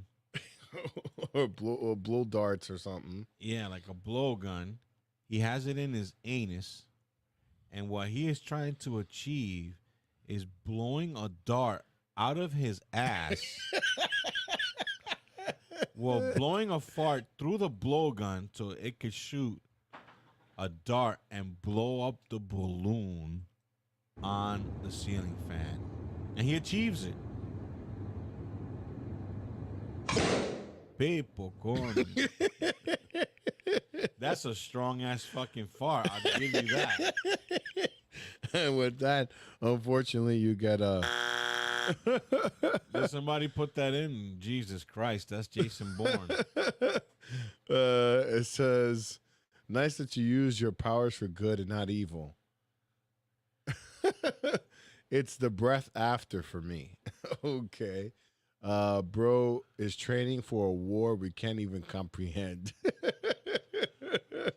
Ooh, thank you for your service. You earned a purple shark.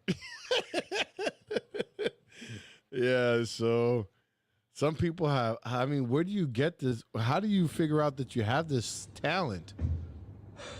That guy has a lot of time on his hands. All right, so let's see what I got for you. I ain't got much, but let's see.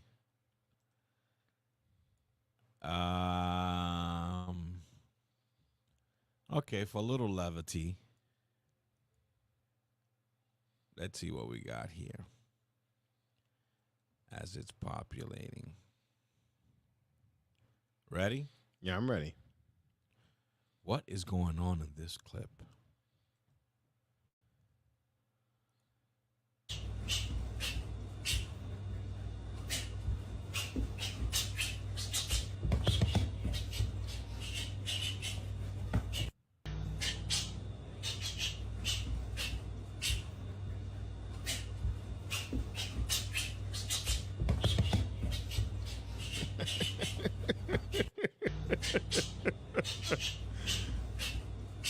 As you make your choice, I'll let it play in the background.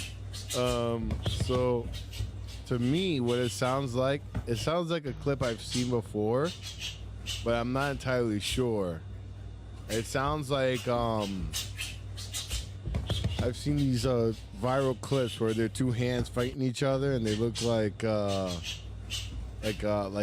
they're fighting, like it looks like they got arms and stuff. So I'm gonna go with that there's a guy pretending that there's, you know, two hands and they're pretending that they're fighting. Like have you seen, I'm sure this is not what it is, but that's what I'm seeing. Yeah. Are you ready? Yeah. Okay. Go to the Trello, and you're going to see shadow boxing. Okay. Shadow boxing. Just bear with me as I pull this up. All right. It's actually quite cute. All right. Under Ask Pablo, shadow boxing. Here we go.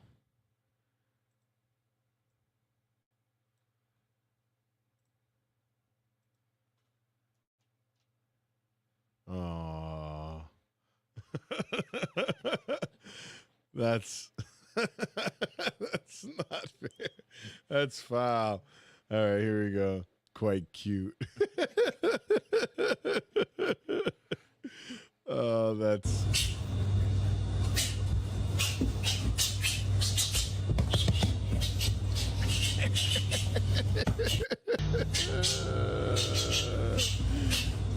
Oh, better be careful. That thing might kick your ass. So it's what do you call it? By the way, you didn't give me an Oh, okay. It's yeah. So how would you what's the appropriate way? It's a little person shadow boxing. Okay, yeah. A little person shadow boxing. And the sounds that you're hearing are him hitting the bag.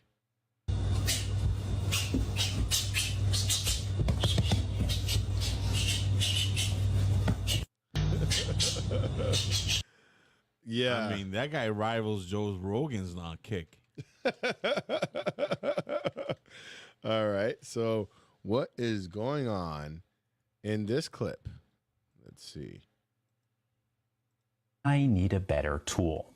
My friend Tony offered the use of his 8-inch Wang. Now, normally, an 8-inch Wang would be more than enough for any standard job, but it just doesn't give enough power for what I want to show you. And as you can see, being only 8 inches long, it doesn't seem to have seen much use.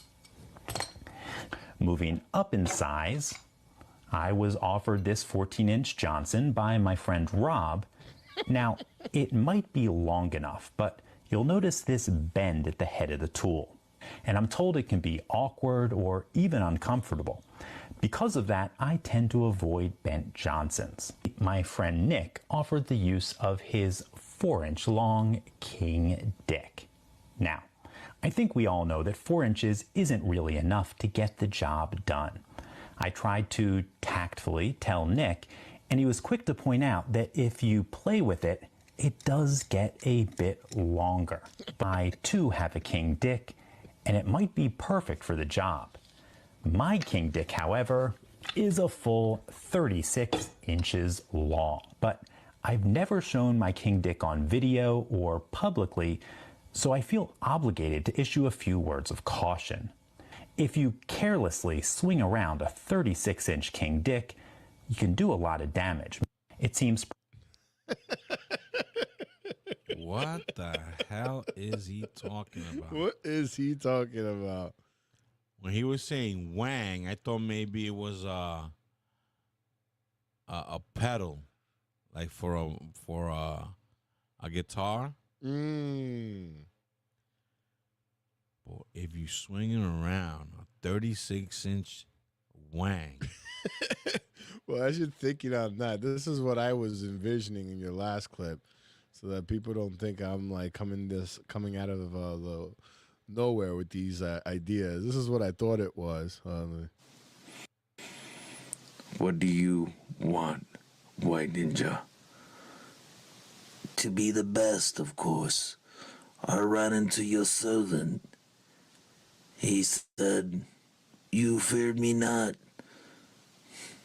There is nothing to fear from you or your ninjas. Funny.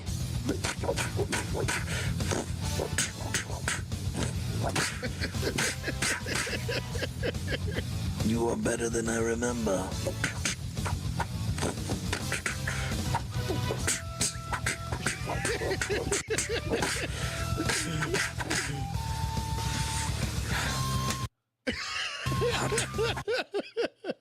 Some people got too much time on their hands. That's actually kind of cool. So, any idea of the last clip? Boy. I'll play it one more time. What is he talking about? Pretty clear that I need a better tool. And by the way, just as a clue, you actually own this tool. My friend Tony offered the use of his 8-inch wang. Now, normally, an 8-inch wang would be more than enough for any standard job, but it just doesn't give enough power for what I want to show you. And as you can see, being only 8 inches long, it doesn't seem to have seen much use. Moving up in size, I was offered this 14-inch Johnson by my friend Rob. Now, it might be long enough, but you'll notice this bend at the head of the tool. And I'm told it can be awkward or even uncomfortable. Because of that, I tend to avoid bent Johnsons. My friend Nick offered the use of his 4-inch long King Dick. Now, I think we all know that 4 inches isn't really enough to get the job done. I tried to tactfully tell Nick, and he was quick to point out that if you play with it, it does get a bit longer. I too have a King Dick, and it might be perfect for the job. My King Dick, however, is a full 36 inches long, but I've never shown my King Dick on video or publicly, so I feel obligated to issue a few words of caution. If you carelessly swing around a 36-inch King Dick, you can do a lot of damage. It seems... Okay, so what is he talking about? Is he talking about a socket wrench or a... Oh, you're very close. Or a ratchet set? You know, like... You're very, very close. You're like... That's my final answer. That's a ratchet set? Yeah, some kind of like wrench that's long. And if it's... Yeah, I'd say I'm going to say it's a wrench. It's a wrench. But what kind of wrench? A telescopic wrench. A telescopic wrench. Is that your final answer? A telescopic wrench? I don't know if there are telescopic wrenches, though. What kind of wrench? Like a socket wrench? A pipe wrench? I would say a pipe wrench. A pipe wrench. Yes. All right. Well, here we go. I got it. It seems pretty... So? It seems pretty clear that I need a better tool. My friend Tony offered the use of his 8-inch wang. Now, normally, an 8-inch wang would be more than enough for any standard job, but it just doesn't give enough power for what I want to show you. And as you can see, being only 8 inches long, it doesn't seem to have seen much use. Moving up in size, I was offered this 14-inch Johnson by my friend Rob. Now, it might be long enough, but you'll notice this bend at the head of the tool. And I'm told it can be awkward or even uncomfortable. Because of that, I tend to avoid bent Johnsons. My friend Nick offered the use of his 4-inch long King Dick. Now, I think we all know that 4 inches isn't really enough to get the job done. I tried to tactfully tell Nick, and he was quick to point out that if you play with it, it does get a bit longer. I too have a King Dick, and it might be perfect for the job.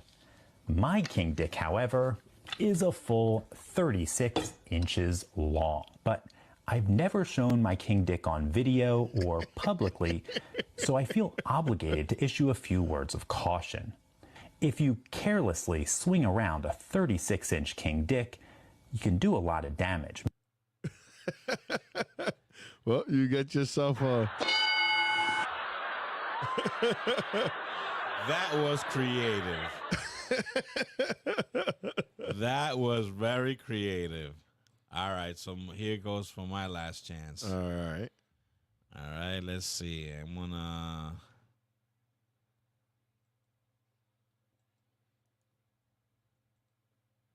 All right, we'll do this one.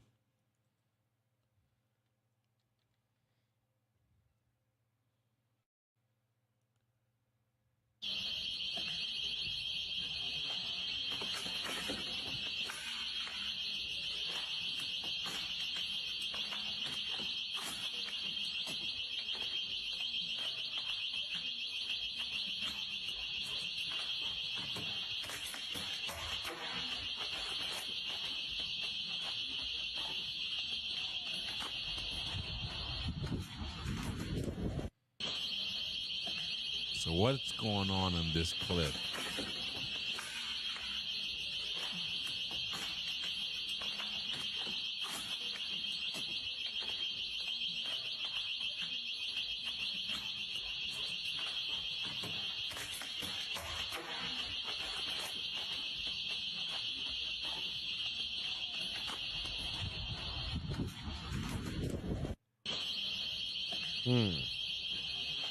So it seems like somebody's walking through a building that got broken into, and he's walking through it, and as he's exiting, you hear the wind pick up. Is that your final answer? That's my final answer. Yeah. All right. So go to the Trello. All right. And go to Phone Thief. And as I'm looking for that, I'll just play some of this for background.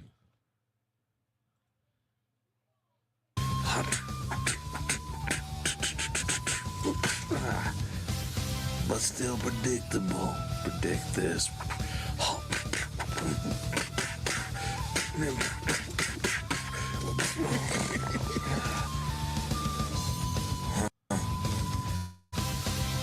Very interesting.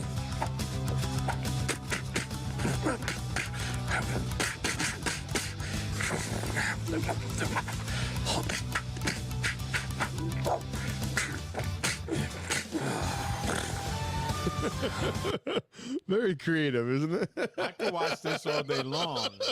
How do you do that? I don't know.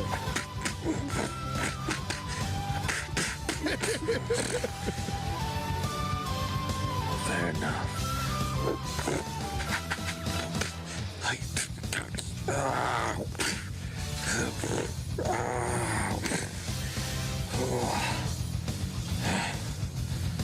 We will meet again, Red Master. So I got Mr. Manos. Yeah, Mr. Manos. So I got your clip here, and I seem to be way wrong, but let's see.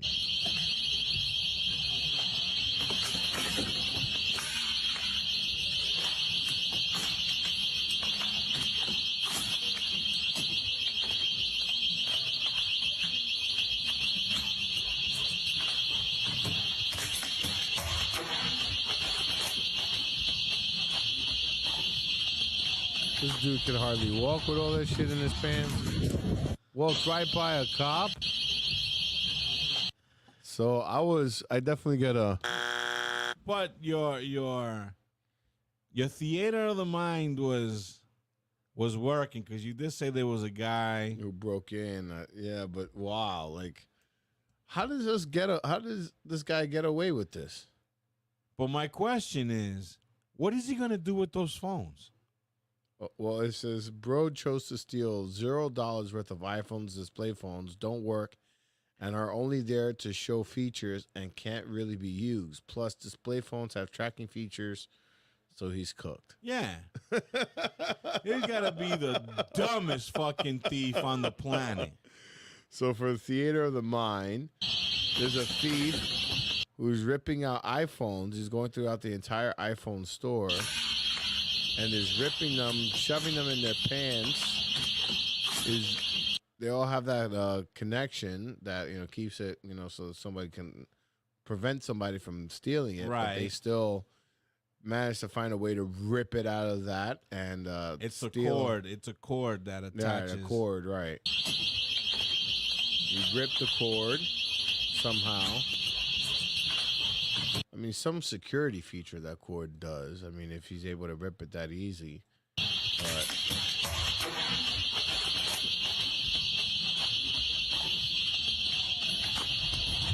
what an idiot. He walks right by the cop. Right by the cops. Wow. That's got to be the dumbest fucking thief I've ever seen. Yeah, so I'll definitely give myself a. But wow, what a crazy guy going on doing this. But I got one more for you. Let's see if you can guess what's going on in this clip. Oh my God. Oh, hold on. Let's go back here. Start from the beginning. It's not. Oh my God. Oh my God. Bruh, we gonna keep this? Nigga, I can't even reach it, bro. This is beyond embarrassing. Wait a minute. But your life does not. Oh my God. Oh my God. So what is going on in this? Wow, this is a stumper. I have no idea. Bruh, we gonna keep this? Nigga, I can't even reach it, bro. This is beyond embarrassing. Wait a minute. But your life does not. Oh my God. Any I can't even reach it.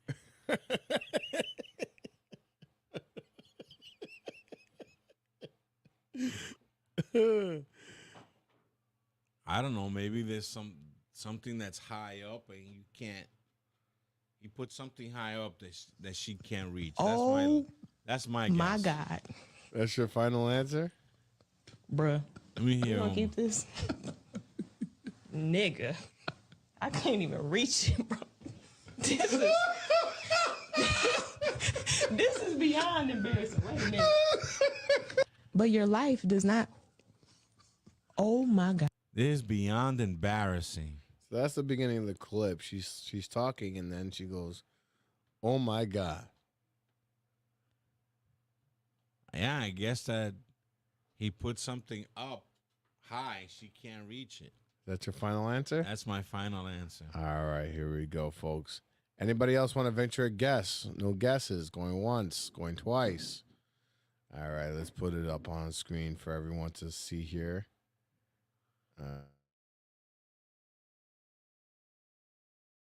Clip. God.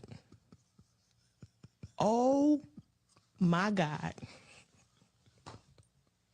Bruh, we gonna keep this? Nigga, I can't even reach it, bro. This is beyond embarrassing. Wait a minute. But your life does not. I don't get it. Well, oh my God. Oh, it started from the beginning here, because you caught it. You caught it halfway. So this is how it started. This is how she looked when it started. Does not. Oh my God. Oh my God. Bruh, we gonna keep this?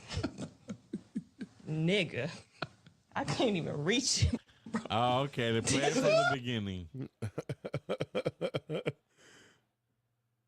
So for those that are just listening, what is going on? Well, this lady is being interviewed, I guess, on a podcast. Mm-hmm. And as she's talking, her wig falls off. Life does not. Behind her chair. Yeah. Oh my God. And now she's embarrassed. Oh my God. Bruh, we gonna keep this?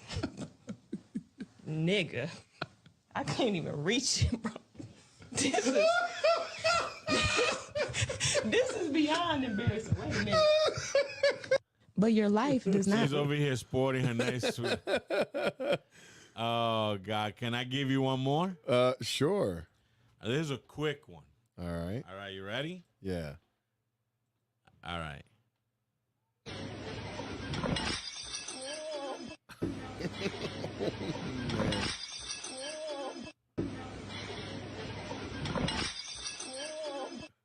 So someone trying to do some kind of trick on a skateboard or something and smashes into something glass.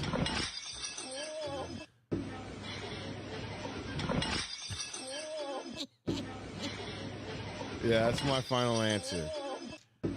Somebody's doing a skateboarding trick and crashes into some glass window or something like that. Okay, so go to the Trello. All right. And it's under oops. Under oops. All right. Let's see. Oops.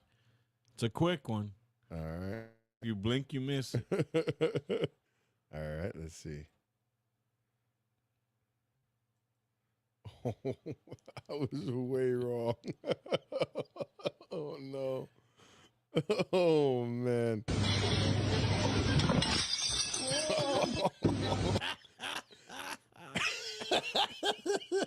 So, a healthy man is at a buffet.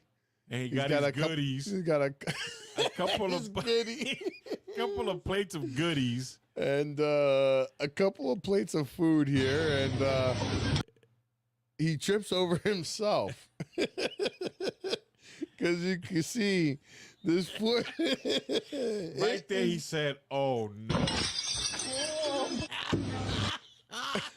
So look, this foot trips over his own foot. He's you see. But yeah, so he was so excited to sit down for his meal that he sat down all right. Damn. He belly flopped to the floor. Wow. That's embarrassing. Yeah. How do you explain that one away? Can I still go back to the buffet? Now I got a bonus one for you. This one's going to be a very interesting one. When was the last time you've watched baseball? Wow. About 2 years ago? About 2 years ago? Okay. Tell me, has this been part of the celebration in baseball for some time here? What is going on? For those that are just watching or just listening, try to explain for the theater of the mind what in the world is going on in this. This is the LA Dodgers against the Phillies. Bills paid, catch me sliding in the Benz. I ain't looking for no man. I ain't recruiting no new friends. When we bag filled with bands, gone sexy, do your dance. It is sexy, it is sexy. It crumble skin, 5 this bitch a 10. Her done, bills paid, catch me sliding in the Benz. I ain't looking for no man. I ain't recruiting no new friends. When we bag filled with bands, gone sexy, do your dance. Is this how you remember baseball? This is why I don't watch it anymore. What is going on for those that are just listening? You know, celebrating, you know, in the dugout or what they call showboating on the field would for many years will be like a little dance, little, showboating with like either dancing or celebrating on the field, which is not condoned because that could, have adverse effects. Right. But, for many years, people have, secret handshakes and all that. But from what I'm seeing here, they've taken this to the norm of now, to the gay shit. To the gay shit. To the norm of now. Yeah, and this gay like, why would you want to touch your penis to another? I don't know. Before it was just like, a quick pat in the butt. Right. Or, elbows, or pound. Right. Now they're touching penis. He's taking off his gloves. That's what he's doing. I mean, how are you bringing your family? I mean, you used to bring me as a kid to a ball game. How would you explain that? Las celebraciones de los Dodgers están como medias raras. And that means the celebration of the Dodgers is just a little weird. Yeah. I mean, how do you he take steals a base, he takes off his glove, and he masturbates with it. Right. The other one, two guys. They put a hat in between them. Yeah, they put a hat in between them, and they act like they're making out. Bills paid, catch me sliding in the Benz. I ain't This guy. looking for no man. I ain't recruiting no. and this guy like popping a champagne bottle, like he's ejaculating. Yeah. And two guys are like making believe that they're about to kiss. And another way of like celebrating is you give each other 5 and tap your penises head to head. I mean, how do you bring your kids to a baseball game? I don't know. This and what the hell are the Dodgers thinking? Like, this is not well, it's California for you. The American. I mean, yeah, that was the American sport, and what did they did? Look what they did. The great American pastime is not what it used to be. No, that's for sure. I mean, I guess they're trying to make it entertaining, but I mean, not like this. Yeah, but with the gay component. Yeah. Come on now. Yeah, so I mean, there's nothing like Seinfeld. There's nothing wrong with that. There's nothing wrong, but I mean, any sexual stuff going on in sports should not be, put out there. But it is what it is. So that concludes our AM PM game show. Welcome to the AM PM game show where Pablo and Anesto Morado attempt to determine what is going on in a video found online. Using only their ears and their third eye, the host will make a guess on what is going on. If the host gets guesses correctly, they receive $20,000 of a fiat currency that no longer exists. So what do you say, folks? Shall we play a game?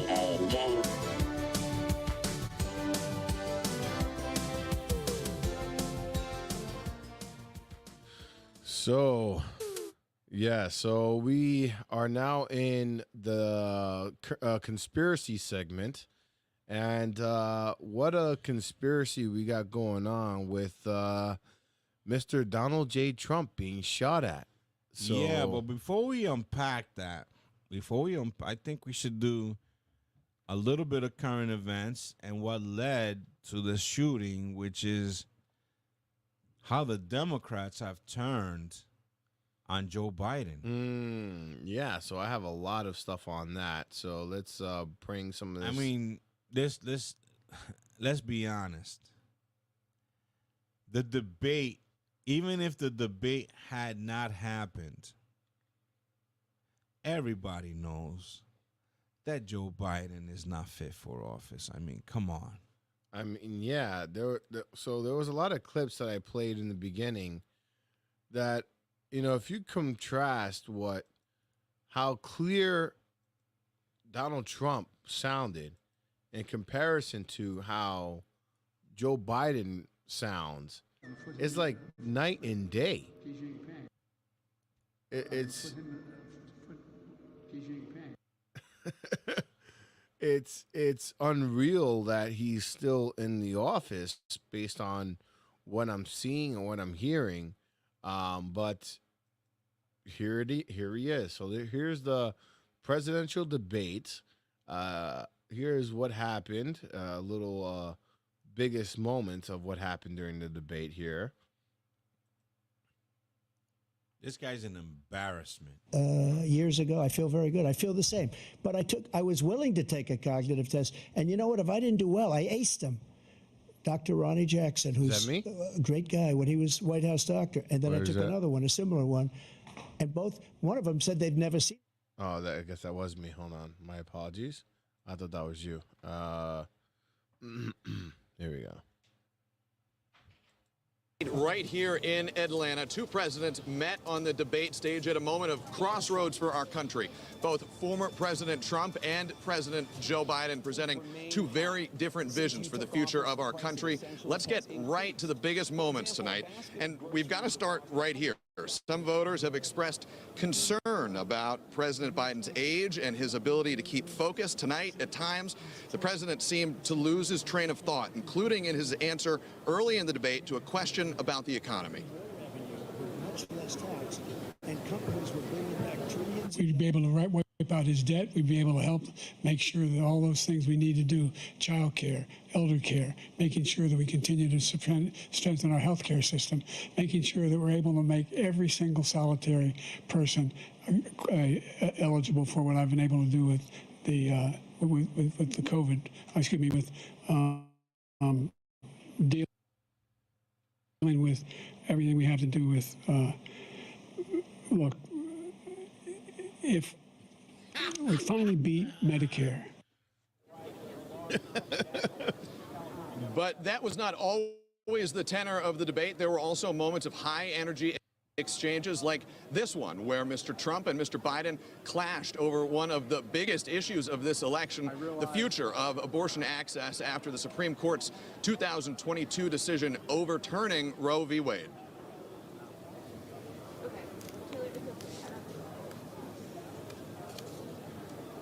He can take the life of the baby in the 9th month and even after birth, because some states, Democrat run, take it after birth. Again, the governor, former governor of Virginia, put the baby down, then we decide what to do with it. So he's willing to, as we say, rip the baby out of the womb in the 9th month and kill the baby. Nobody wants that to happen, Democrat or Republican. Nobody wants it to happen. That is simply not true. The Roe v. Wade does not provide for that. That's not the circumstance. Only if a woman's life is in danger, she's going to die. That's the only circumstance in which that can happen. But we are not for late-term abortion, period, period, period. So, I mean, there's a lot of stuff that, I mean, that prove that Joe Biden is losing his wits. I mean, go to the Trello, right? Oh, okay. Go to the Trello, and there's a little on show 98. Okay. You're going to see what, Joe? All right, let's see. This is at the NATO conference.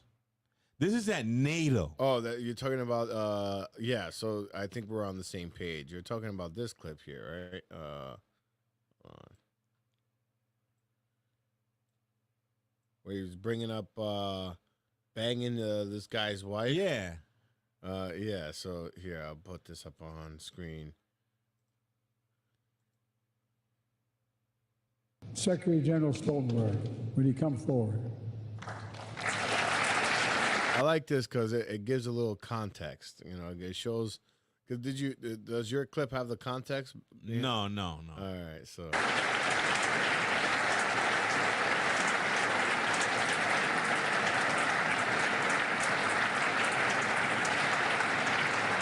So much of the progress we made in the alliance is thanks to the Secretary. He's a man of integrity and intellectual rigor, a calm temperament in a moment of crisis, a consummate diplomat who works with leaders across the political spectrum and always finds a way to keep us moving forward. Secretary, you've guided this alliance through one of the most consequential periods in its history. I realize, I was talking to your wife, I personally asked you to extend your service. Forgive me. So he's bringing it up. He was, well, if you hear the rest of this clip. And you put your own plans on hold. When the Russian war in Ukraine began, you didn't hesitate. Today, NATO is stronger, smarter, and more energized than when you began. And 1 billion people across Europe and North America, indeed the whole world, will reap the rewards of your labor for years to come in the form of security, opportunity, and greater freedom. For these reasons, I'm pleased to award you the highest civilian honor the United States can bestow, the Presidential Medal of Freedom. So he was presenting him the Presidential Medal of Freedom, and in the middle you felt like saying this? An intellectual rigor, a calm temperament in a moment of crisis, a consummate diplomat who works with leaders across the political spectrum and always finds a way to keep us moving forward. Secretary, you've guided this alliance through one of the most consequential periods in its history. I realize, I was talking to your wife, I personally asked you to extend your service. Talking to your wife. I realized that I was talking to your wife. Is that what he's saying? You tell me. Periods in its history. I realize I was talking to your wife.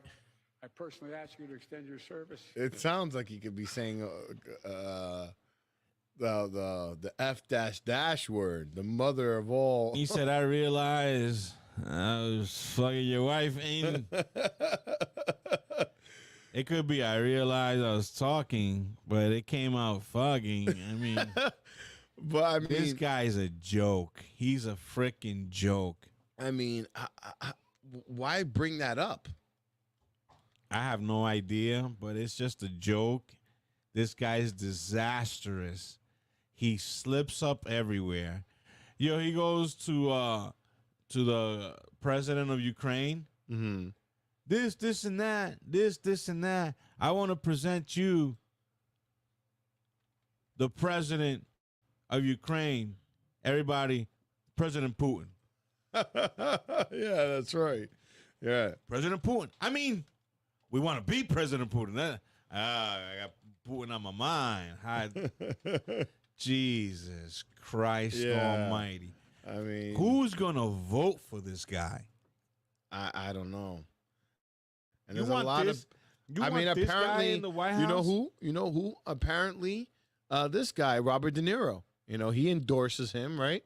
Robert De Niro is an actor. He paid him to endorse him. He paid him to say that shit. Yeah, but he's endorsing him. Unbelievable. This is what you're talking about here. And I commend all the nations that stepped up when it counted to stand with Ukraine. I've said before, Russia will not prevail in this war. Ukraine will prevail in this war, and we'll stand with them every single step of the way. That's what the compact says, loudly and clearly. And now I want to hand it over to the president of Ukraine, who has as much courage as he has determination. Ladies and gentlemen, President Putin. President Putin. You can beat President. He said, President Putin, you can beat President Putin. President Zelensky. I'm so focused on beating Putin, we got to worry about it. Anyway. No, play it again. Play it again. I'm so focused on.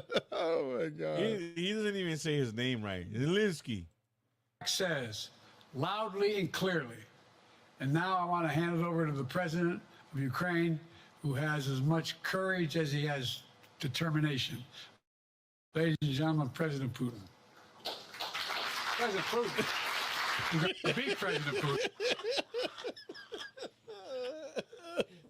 One more time. One more time. He's our president. Yeesh. Ladies and gentlemen, President Putin. President Putin. You can beat President. He caught it immediately, though. Whoa! What? What came out of my mouth? President Zelensky. I'm so focused on beating Putin, we got to worry about it. Anyway, Mr. President. I'm better. You are a hell of a lot better. He was about to say, Mr. President, and he goes, "I'm better." Right? He was about to call. No, and then he called that his vice president was Donald Trump. Oh my God! Look for Biden says Vice President Trump.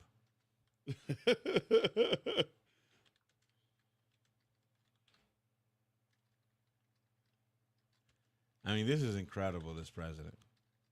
Yeah, I mean, and he says to look at his track record, you know, because, you know, he has this, you know, supposed great track record. But if you look in his track record, it's not that great. I wouldn't have picked Vice President Trump to be vice president, but I think she was not qualified to be president. So let's start there. Number one. The fact is that the consideration is that I think I'm the most qualified person to run for president. You didn't catch it there. No. I beat him once, and I will beat him again. Play it again. This Secondly, is what the question is. Picked Vice President. I wouldn't have picked Vice President Trump to be vice president, but I think she was not qualified to be president. So let's start there. I think that Number she one. wasn't qualified to The be fact president. Qualified is that the consideration is that I think I'm the most qualified person to run for president, I beat him once, and I will beat him again. Secondly, the idea, I served in the Senate a long time. The idea that senators and congressmen running for office worry about the ticket is not unusual. And I might add, there are at least 5 presidents running or incumbent presidents who had lower numbers than I have now, later in the campaign. So there's a long way to go. I like it when he's talking and he goes, "It's not gonna happen." Yeah, so I mean, I don't. Now, just we're gonna go past this really quick, but this is my feeling. I was talking to the Warlock. You know what the shame? Why they turned on him? Do you know why they turned on him? Why the Democrats want him to get out? Well, that was always their strategy. They didn't want him from the beginning. But now, after the debate, well, because it's obvious to everybody. It's obvious that he. I mean, it was always obvious, but now I guess it's just out there in their face. Obvious what? That he's not coherent in what he's saying. That's not why they want to take him out. Well, what is your Google? Why do Dems want to remove Joe Biden? Watch the definition that you're gonna get. Remove Joe Biden. So let's see. Let's see what they say here.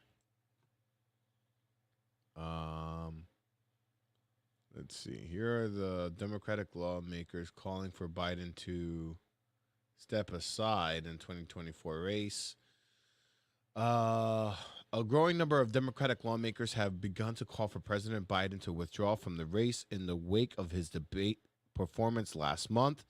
This week on the Capitol Hill, they have been weighing arguments about whether Mr. Biden should be the party's nominee. So far, 18 House Democrats and 1 Senate Democrat have directly called on the president to exit the race. House members calling on Biden exit president race. First is Lloyd Doggett, Raul of Arizona, Seth Moulton, Mike Quigley, Angie Craig. Let's see what they're saying. They're saying he became first Democratic lawmaker to call on Mr. Biden drop out. Saying that on the 2nd of July, he was hopeful that Biden will make the painful and difficult decision to withdraw.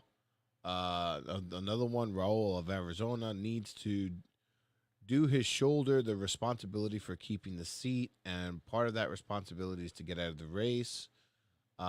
Seth Moulton, I think I can be president. Biden's legacy as well. Oh, because they're all thinking that they're going to get canned, right? They're saying that. No, that's not the reason they want him to drop out. Okay, so let's see. Mr. President, your legacy is set. We owe you the greatest debt of gratitude. Don't read their comments. Go all the way down and see what they say, if there's anything else that they have to add. All right. Lawmakers prepared to return, but Tuesday, Nadler's Mr. Biden and added that he is not going to comment on. That's not it. The only reason they want to can him, you know what it is? What? And you'll probably find it. As a matter of fact, you say you got the new Chat GPT, right? Yeah. Ask Chat GPT. Let's see if Chat GPT is accurate. All right. Actually, yeah. Let's ask our resident demon. Let's see. I mean, you're paying for it now, aren't you? Yeah, unfortunately, everything's a pay for. You got to pay for Twitter. You got to pay for everything, basically. Let's see. Here we go. Why do Democrats want Joe Biden to get out of the Democratic race?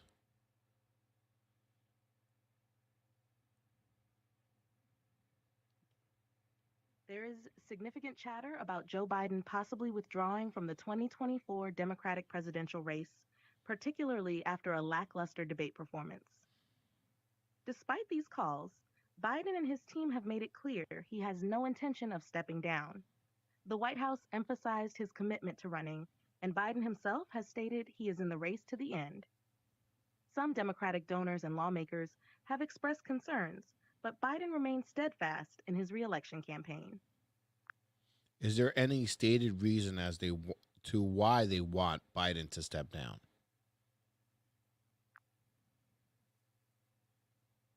Some Democrats want Joe Biden to step down due to concerns about his age and perceived decline in performance, particularly following a weak debate showing. There's a growing belief that a younger, more dynamic candidate might be better positioned to defeat the Republican nominee and energize voters. Bingo. The only reason that they want him to step down is because they know he cannot beat Donald Trump. Right. But if he was high on the polls and Donald Trump was trailing, they'll leave him in. Of course. They'll leave him in, which is an atrocity. This is embarrassing. Right. That instead of you wanting the good for the people, you'll let this trash, mummy, incoherent president continue because he can beat Donald Trump.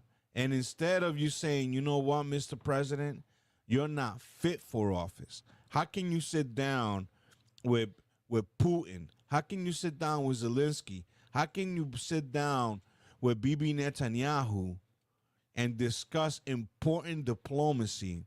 Anything for that matter. Anything, but especially when we're in the throes at the brink of World War III. Right. They don't care about that. They just care who can beat Donald Trump. And that is the atrocity.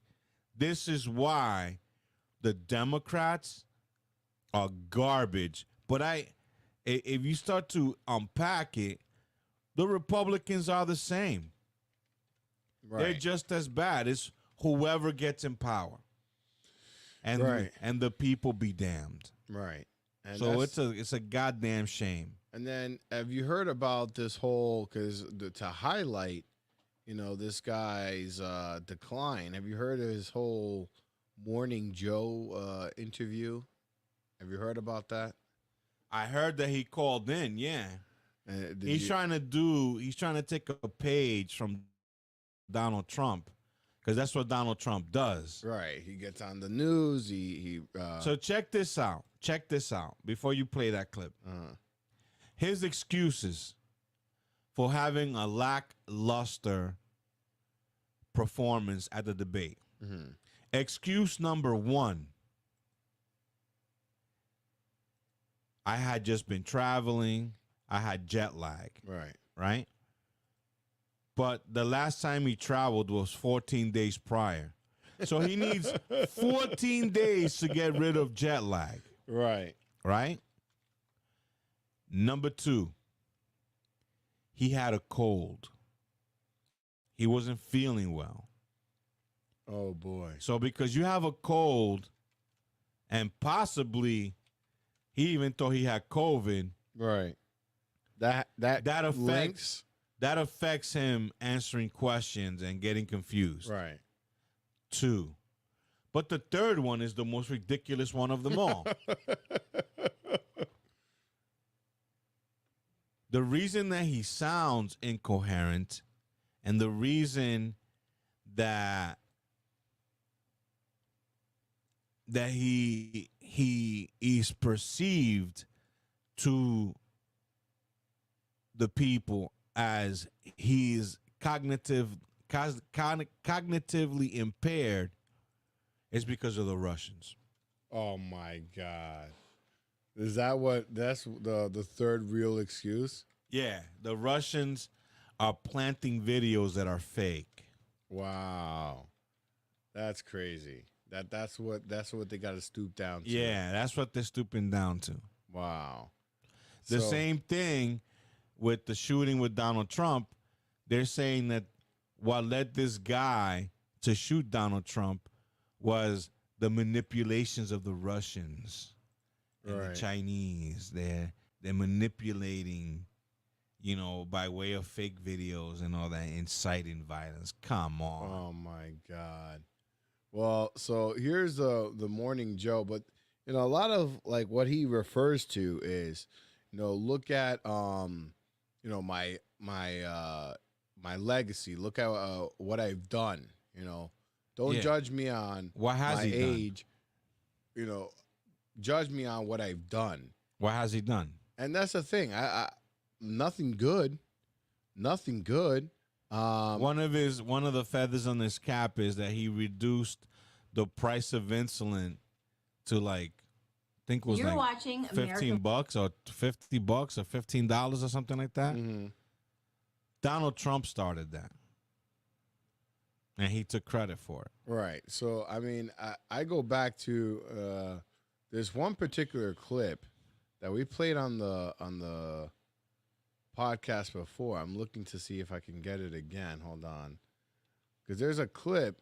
Because if you go all the way back to when he was supposedly young and sprite, even then he was full of shit. So, he's a habitual liar. Yeah, him and his corn pop. Right. So let me just pull up one. Let's see. When I went to the moon and I was standing on the moon and I was looking back on Earth, I said to myself, "Wow, we live on that pale blue dot." So let's see here. I think this must be it. Is this it? Let me see. I think it might be this one here. Let's see. Democratic presidential candidate. Here we go. This is back in his original. This is in 1980s, where he originally was running for president. I'm gonna put this up on screen for everyone. Here. Joseph Biden today faces a controversy. 3 weeks ago at a debate at the Iowa State Fair, he used phrases identical to those delivered by British Labour Party leader Neil Kinnock. Biden seemed to be claiming Kinnock's vision and life as his own. Why is it that my wife is sitting out there in the audience, is the first in her family to ever go to college? Why is Gladys the first woman in her family in 1,000 generations to be able to get to university? My ancestors who worked in the coal mines in northeast Pennsylvania and come up after 12 hours and play football. 8 hours underground and then come up and play football. It's because they didn't have a platform upon which to stand. There was no platform upon which they could stand. The notion that every thought or notion or idea you'd have to go back and find and attribute to someone, I think Look, is he had less hair then than he does now. Ludicrous. The problem here is that Senator Biden told his audience he'd just been thinking about these things, and he failed to give any credit at all to his famous British speechwriter. You know, I was thinking on the way over here. Now, that's a little too much, because, as you point out, what's behind the words? What's there? And a lot of people, the rap on Biden has always been that it's just a surface. I should have said, to paraphrase Neil Kinnock, it's the only time I didn't. And all the times I've ever used it. But CBS News found a tape of a second instance. It reappeared in the New York Times with a new charge that Biden had appropriated a famous litany from the late Robert Kennedy about what the gross national product cannot measure. It cannot measure the health of our children. The health of our children. The quality of our education. The quality of their education. The joy of their play. For the joy of their play.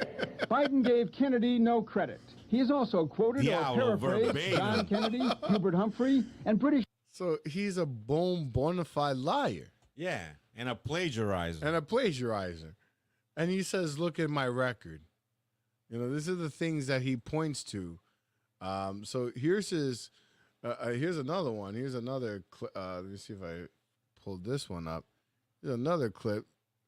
I mean, Joe Biden looks better today than he did in the yeah, because he had plastic surgery. He had all kinds of shit done. He had implants. Let me see if I find because I saw one that was like, and not only that, he took a married woman. She was married, had an affair with that woman, right? Then after he had the affair with that woman, my apologies. He destroyed or tried to destroy her husband. Wow. This is an evil family. This is evil. There are an awful lot of damn fools in the Congress and the Senate. Joe Biden at 29. Right? This is him at 29. Look at who want to get there, but there's no way you can legislate against that. Right.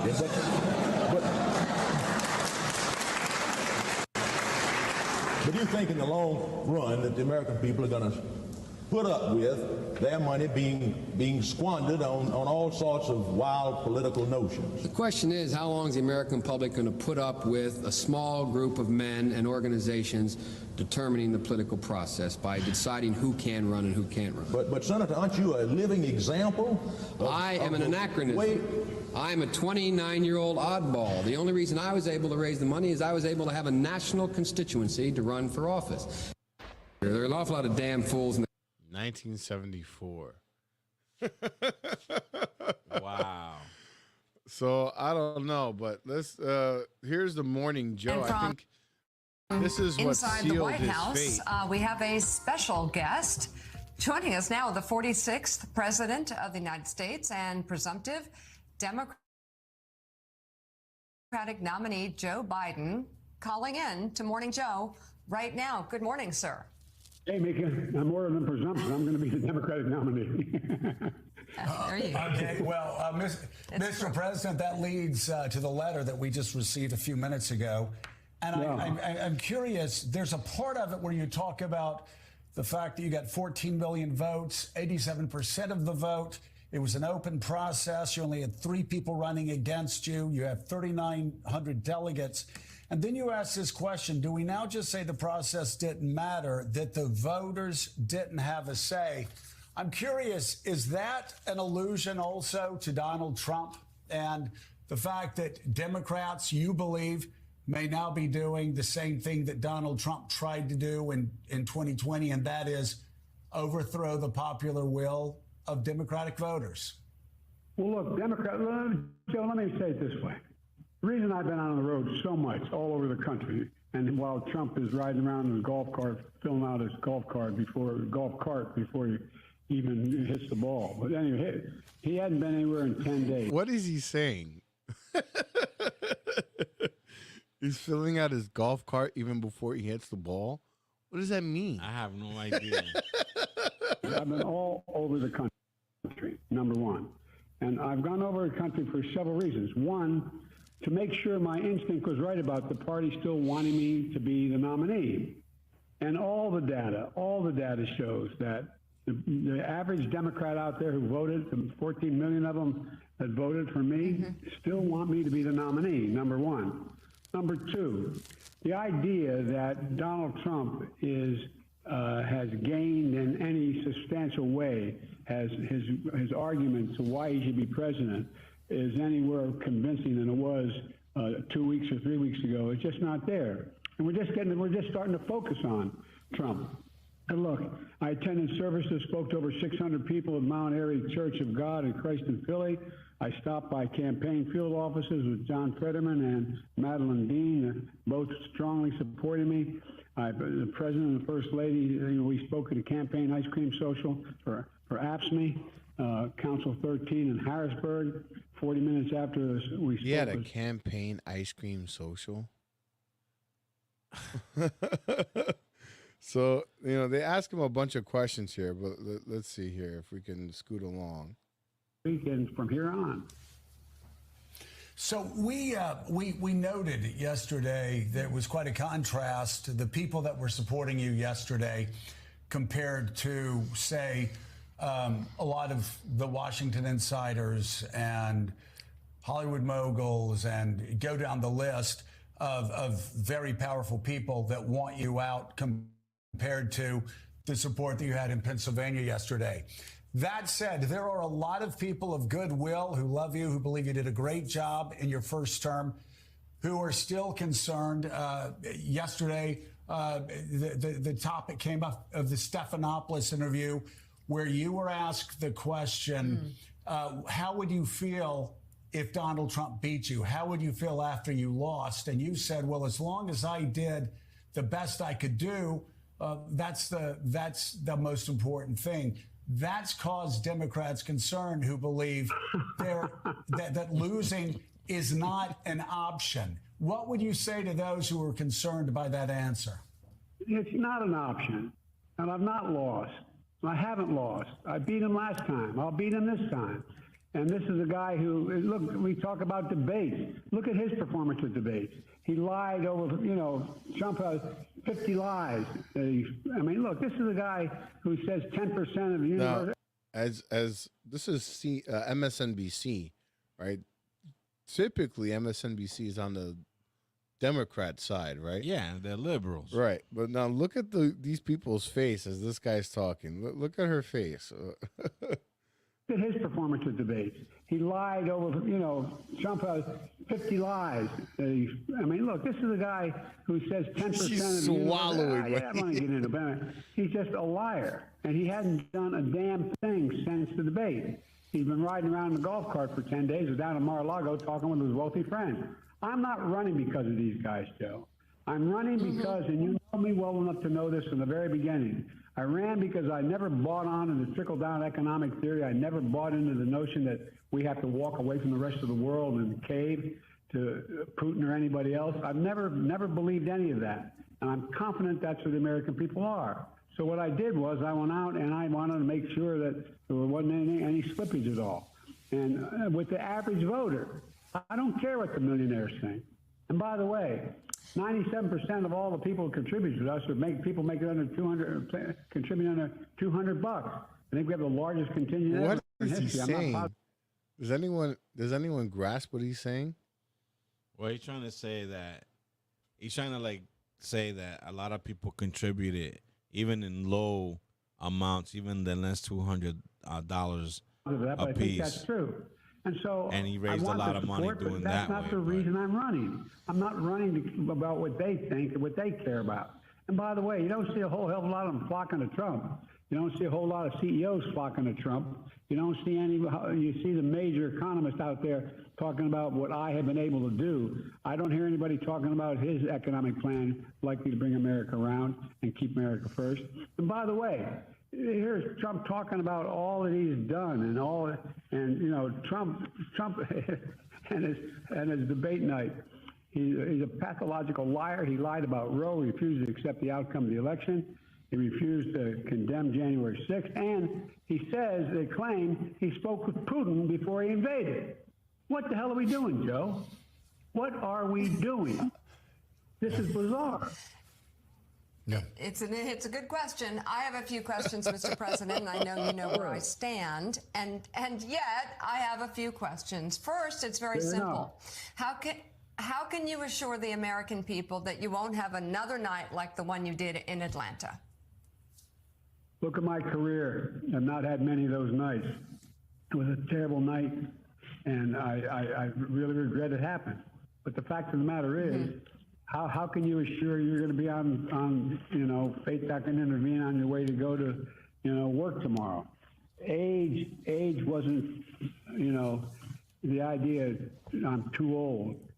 Created over 15 million jobs, 21 million insured for the ACA, beat Big Pharma, relieved student debts for 5 million people, first black woman in the court. So I think I had a significant run, and that's how I'd measure me. Measure me what I've done. And by the way, in terms of my neurological capacity, I had a physical, a neurological physical as well in February. It's released. I released all my records, all of them.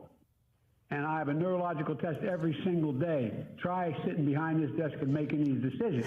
You know it. Both of you know it. They know it. I'm not bad at what I do. And now, it doesn't mean I never make a mistake. I do. But I'm making those decisions. Mr. President, if anybody in my family had a night like that, like if my Joe had a night like that, or my kids or anybody, I'd probably want to do some sort of workup and medical workup and make sure he's okay. Have you been This is MSNBC saying this. Yeah. So that they came out of their whole blue, whatever, no matter who. They want him out. Yeah, they do. They want him out because they know he cannot beat Trump. So with that being said, they tried everything, right? They tried the Stormy Daniels. But check this out. Check this out. This lady broadcaster, right? Has a radio program in Philadelphia. She interviews Joe Biden. After she interviews Joe Biden, a couple of days later, she gets interviewed by another person. The person asked her, "Can we ask you a question? When you interview Joe Biden, were you handed the questions that you were supposed to ask him?" She said, "Yeah, they gave me questions to ask him, right?"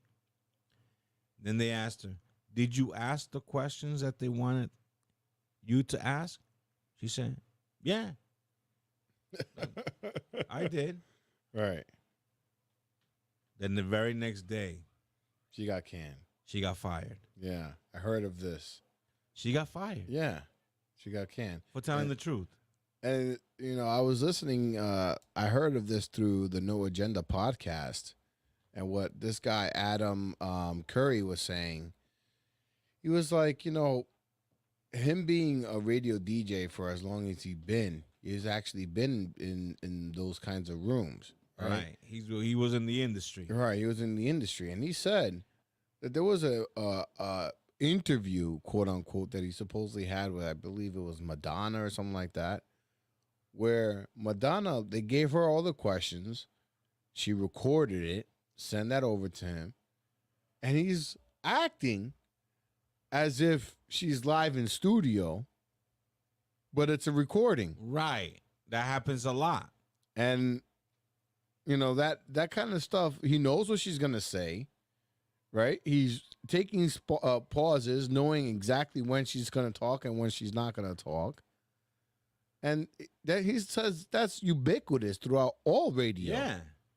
So it's a common practice. For her to get canned for that, he's like, bringing it up to any broadcaster.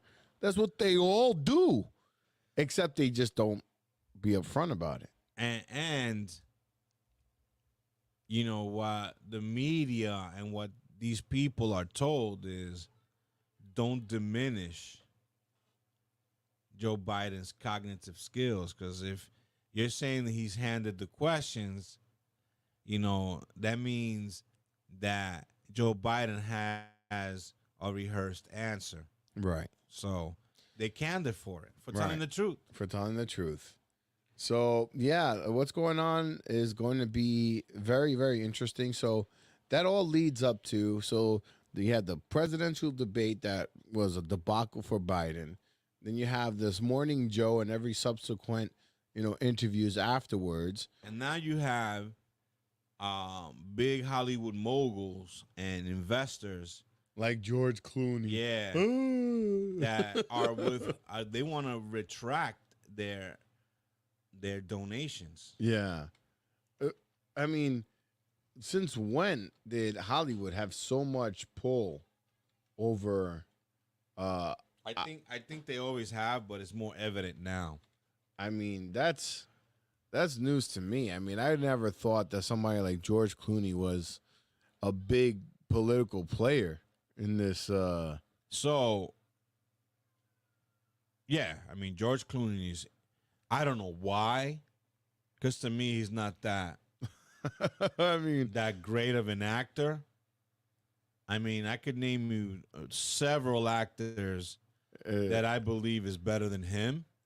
It says here that actor George Clooney has publicly called on President Joe Biden to step down from the Democratic presidential ticket, citing concerns about Biden's age and abilities. In a recent op-ed published in the New York Times, Clooney wrote that I didn't even know that George Clooney writes in the New York Times, that Clooney wrote that Biden is not the same man he was in 2010 or 20. I argue he's the same man. He's the same person. He's just batshit crazy now. I mean, I think it was just that he was hiding his batshit crazy. He was better at hiding it. But as you can clearly see, back in the 80s, he was caught plagiarizing. He was caught lying. He hasn't changed. He's doing exactly the same thing. It's just that now he's kind of cognitively impaired. Well, now he just can't string two sentences together. Right, because he's cognitively impaired. I mean, the fact that he's been, being dishonest, I think that's always been. Yeah, but what politician isn't dishonest? Right. So, and then Clooney's comments come after he hosted a major fundraiser for Biden's reelection campaign in June, where he reportedly noticed Biden's decline. The actor's op-ed has sparked controversy, with some defending Biden's abilities and others agreeing with Clooney's assessment.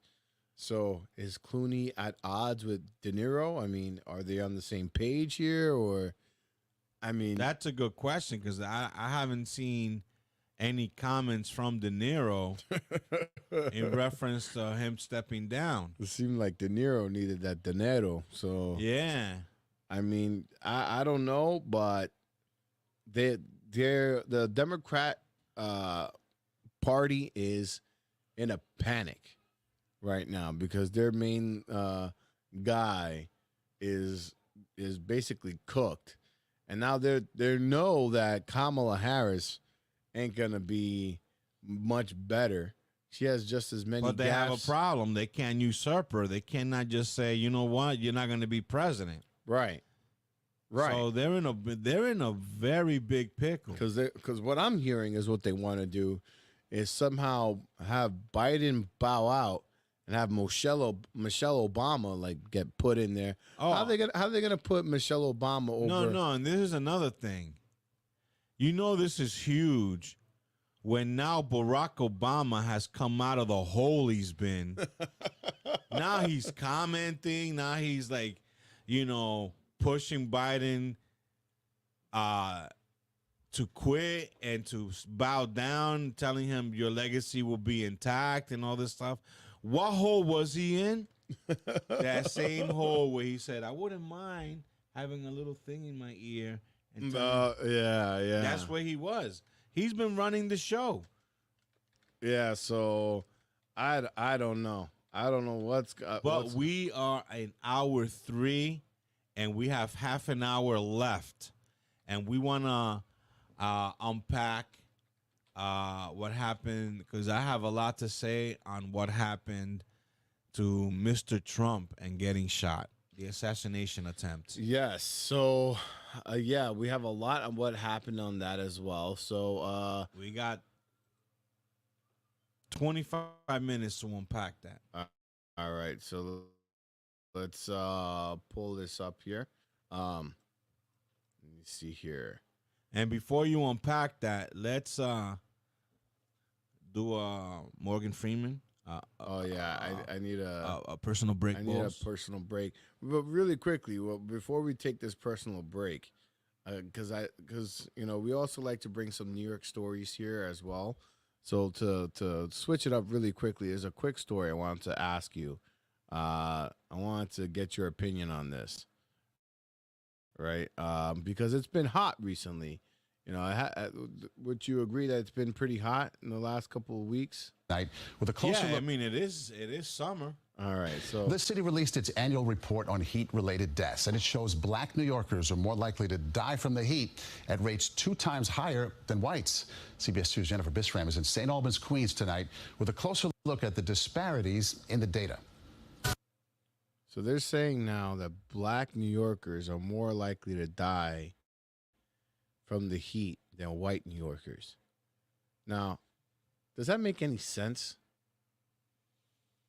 It depends on the context that they're saying. Are they saying black New Yorkers are dying because they're economical?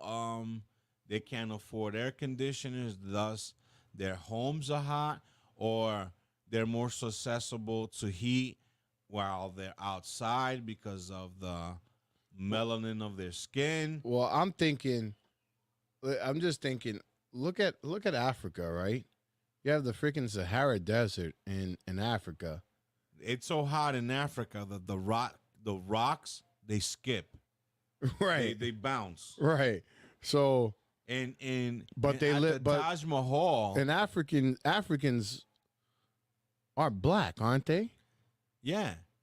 So And how is it that they can survive Taj there? Mahal, a famous thing you go to the Taj Mahal to see are dancing rocks. Really? Because of how hot it is. It's how hot the ground gets. The rocks skip up from the heat. So, and they're as dark as black people, and they're not dying. Right. So how is it that you can claim that the heat is affecting? Because as far as I am aware of, people in Africa don't have it much better than people in New York, unless I'm missing something. Well, again, do people in Africa have it better than even the poorest of New York? Not at all. Not at all. So how are they saying that? How are they making this correlation that is black people that have and white people don't? I mean, I don't understand how this is. Let it play. All right, let me just bring it back here. The city released its annual report on heat-related deaths, and it shows black New Yorkers are more likely to die from the heat at rates 2 times higher than whites.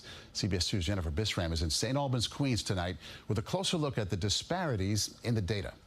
Hot weather is dangerous and can even be deadly. I was just walking like about 20 blocks and I just felt like I was going to drop down completely.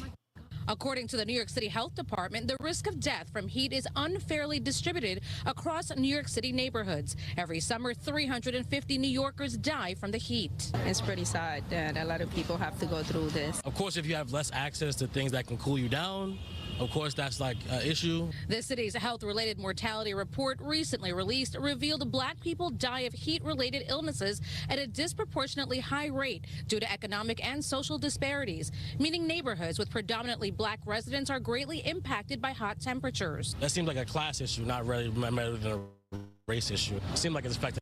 I mean, are they making the assumption that there's more poor black people than there are poor Hispanics, than there are poor any other race? Evidently, they are. I mean, living in New York, do you think that's accurate? No, I don't think it's accurate at all. I mean, I don't understand how this kind of reporting can just go on without being questioned. I mean, why would they make that kind of I mean, what is the goal here? Yeah, this report is a little silly. And this is specifically New Yorkers. I mean, I don't get it. I really don't. Access to cooling areas in Africa, they'll be glad if they see a puddle. Right. I mean, they're eating dirt patties for crying out loud and surviving. How do you make that correlation? I mean, I just don't get it. There's tribes out there, hunting and gathering, for crying out loud, spearing their own food and bringing it back for them to, in the middle of that heat. I mean, if you look at this guy, what's this guy, the survival guy? What, Bear Grylls? Bear Grylls had to fucking take a big fucking plot of elephant dung and squeeze it and drink the water from it. Yeah. So how you gonna cool off in Africa? Right. But they're living, and it's the economics and disproportionately, like, that doesn't make any sense to me. I think there's something. What is apparent here is that black Americans are dying, and they're not really saying why. And it's apparent to me that this is a racist fucking comment. It is. I mean, they're not smart enough to live through heat. I mean, and if I were black, I'll be like, what the fuck are you guys talking about? Right. I can be heat. I take a towel, douse it in water, and put it over me, I can cool down. I mean, I've seen them bust open fire hydrants, and you do what you got to do. Right. This is a ridiculous report. So I just wanted to get your opinion on that, because I just thought this was ridiculous. This is what's going on in New York. And I talked to the Lex, captain of the Logos, recently, and he said he wouldn't take his family to New York at all. After being, he says, going there. He works from home? He has a hybrid, so he works from home and he has to go into the city. And he says going into the city, he says it has felt more unsafe in the recent weeks than it has ever felt since he's been working there. It's a cesspool. He says that the migrants that are there, he says that it feels very, very unsafe. That he doesn't even feel like, typically he'll have his family come and meet him in the city. They'll have a night out or whatever. But he says that people, you know what people are doing? People are, because let's not get it twisted. New York is one of the premier vacation spots globally. Right? And people are coming to New York to these hotels, and they're seeing where they're going, supposedly going to pay $600 a night. And they see in front of the hotel a whole bunch of Venezuelans hanging out, smoking weed, fighting with each other. Oh, my God. And they're like, that's what I'm paying $600 for? It's insane. I don't want to go there. And it's insane. They go somewhere else. And they're then, leaving. So here's another report that makes me scratch my head. Oh, I hate this woman, Kathy Hochul. Yeah, so check this out, what she says about black people. In fact, I talked to a lot of other people, said, I wish my governor had thought of that first. I said, no, this is New York. We like to be first, with all due respect to people from other states. It's sort of our attitude. You know, we will be the best, we will be the first, and I want others to follow, because There's right the now lady we who have, said, you know, young black kids don't know what a computer is. Yeah, this is the exact clip. growing up in the Bronx who don't even know what the word computer is. They don't know. They don't know these things. And Does she really believe that there's young black kids in the Bronx that don't know what a computer is? Look, Mrs. Hochul. I mean, this is what they think of us. You can go to the biggest rat-infested hole in the Bronx. And believe me, we've seen them. You can go to the most rat-infested holes in the Bronx and find a kid navigating a cell phone. Right. And not just a regular one. An Apple. Right. Apple iPhone. Right. They don't know what computers are. Where the fuck are you been? Well, that will take a quick personal break, boss. The worst health crisis we're facing in more than a century. Don't tell your supporters, don't be afraid of COVID. Everyone should be afraid of COVID.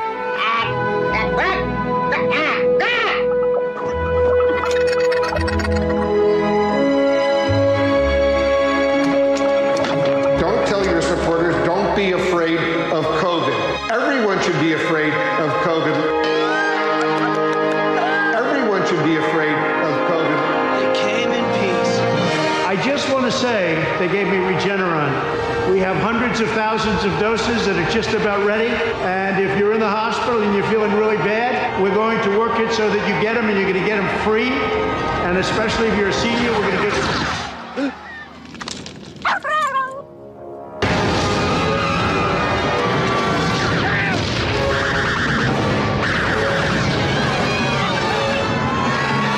Everyone should be afraid of COVID. Everyone should be afraid of COVID. Everyone should be afraid of COVID.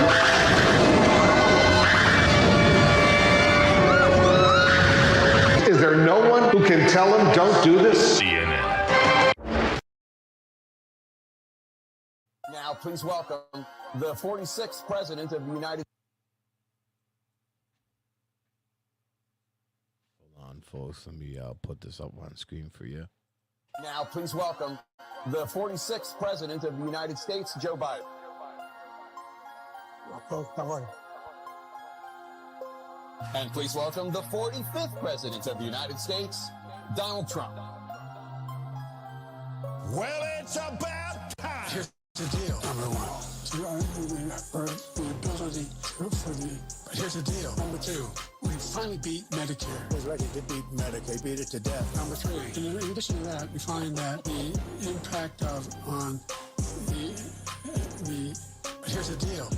I really don't know what he said. What? How many billions of dollars do you owe a civil penalties for molesting a woman in public, having sex with a porn star while your wife was pregnant? You have the morals of an alley cat. I didn't have sex with a porn star. He basically went after his political opponent because he thought it was going to damage me. But when the public found out about these cases, my poll numbers went way up. Exaggerating, he's lying. My poll numbers went way up. That is simply not true. My poll numbers went way up. He just doesn't know what he's talking about. Never heard so much more like this. Here's the deal. Number one, the ability for the. But here's the deal. Number two, we finally beat Medicare. Was ready to beat Medicare, beat it to death. Number three, in addition to that, we find that the impact on the. But here's the deal. I really don't know what he said. What? He's the worst president in history by far, and everybody knows it. That is simply not true. It is just ridiculous. Period. Once again, he's exaggerating. He's lying. Every single thing he said is a lie. Oh. They think we're stupid? They think we're very stupid people. The whole world is blowing up under him. On January 6th, we're respected all over the world. All over the world, we're respected. And then he comes in, and we're now laughed at. We're like a bunch of stupid people. Number one, the ability for the. But here's the deal. Number two, we finally beat Medicare. Was ready to beat Medicare, beat it to death. Number three, in addition to that, we find that the impact on the. But here's the deal. I really don't know what he said. What? And, but by the way, I told you before, I'm happy to play golf. You carry your own bag. Think you can do it? Just won 2 club championships, not even senior. 2 regular club championships. To do that, you have to be quite smart, and you have to be able to hit the ball a long way. And I do it. He doesn't do it. He can't hit a ball 50 yards. He challenged me to a golf match. He can't hit a ball 50 yards. But I have, I've seen you swing. I know you swing. Let's not act like children. President Trump, we're going to... Let's not act like children. Number one, the ability for the... But here's the deal. Number two, we finally beat Medicare. Was ready to beat Medicare, beat it to death. Number three, in addition to that, we find that the impact on the... But here's the deal. I really don't know what he said. What? You're such a whiner. The idea, if you lose again, you're accepting anything. You can't stand the loss. Something snapped in you when you lost the last time. And now he says if he loses again, such a whiner that he is, that there can be a bloodbath. You're going to see he is 6'5" and only 225 pounds. Just take a look at what he says he is and take a look at what he is. Like so many politicians, this man is just a complainer. He said, we want to do this, we want to do that, we want to get rid of this tax, that tax, but he doesn't do anything. Here's the deal. Number one. But here's the deal. Number two, we finally beat Medicare. Was ready to beat Medicare, beat it to death. Number three, in addition to that, we find that the impact on the. But here's the deal. I really don't know what he said. What? The Remix Bros strikes again. Man, they are good. They are good. They had another one, a real bonus here. You think I'm too old? A lot of discussion about my age. I know I look 40. I keep seeing all those stories about I'm being too old. Let me say something. You think I'm too old to restore Roe v. Wade? You think I'm too old to ban assault weapons again? Let me ask. You think I'm too old to beat Donald Trump? Come on, man. You think I'm too old? I'm staying in the race. I am running and going to win again. I'm not letting one 90-minute debate wipe out 3.5 years of work. This race is about our freedom. Like me, think about it. No support. We're going to save our democracy. Are we prepared to fight for that? I know I am. I'll beat Donald Trump. I will beat him again in 2020. What? I learned long ago, when you get knocked down, you get back up. The governor said I've led this nation from the depths of pandemic. Let me say something. You think I'm too old to restore Roe v. Wade? You think I'm too old to ban assault weapons again? Let me ask. You think I'm too old to beat Donald Trump? Come on, man. You think I'm too old? I'm staying in the race. Trump is a convicted felon. He's a one-man crime wave. Found guilty guilty, 34 felonies, trying to hide hush money payments to a porn star. He told us what? To inject bleach in our arm. Now he's announced he wants another $5 billion, trillion, not billion, $5 trillion tax cut. There's been a lot of speculation. What's Joe going to do? Is he going to stay in the race? Is he going to drop out? What's he going to do? You think I'm too old to restore overweight? You think I'm too old to ban assault weapons again? Let me ask, think I'm too old to beat Donald Trump? Come on, man. You think I'm too old? I'm staying in the race. Oh man, Remix Bros, you outdone yourself. Oh man, we gotta have these guys on the cast. These guys are good. Yeah, they're really good. All right, so to wrap it up, because unfortunately it doesn't look like we're gonna get much UFO news in this one. But no, I mean we'll go back to UFO news next week, but this week we gotta unpack what happened to Donald Trump. Yeah, so exterminating, what do you call it? Extenuating circumstances. So we got Donald Trump was shot at. I got the clip here. Let me just bring it up.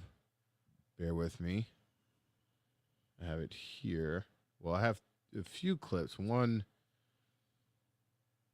that shows two different vantage points here. Let me just bring this up. Bear with me. So many clips, I believe. No, that's not it. Hold on. Hold on. But I took 2 cognitive.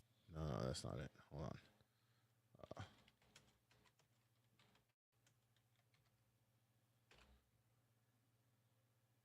Okay, here's one angle from it. Oh, that's a little bit old, that chart. That chart's a couple of months old, and if you want to really see something that's said, take a look at what happened.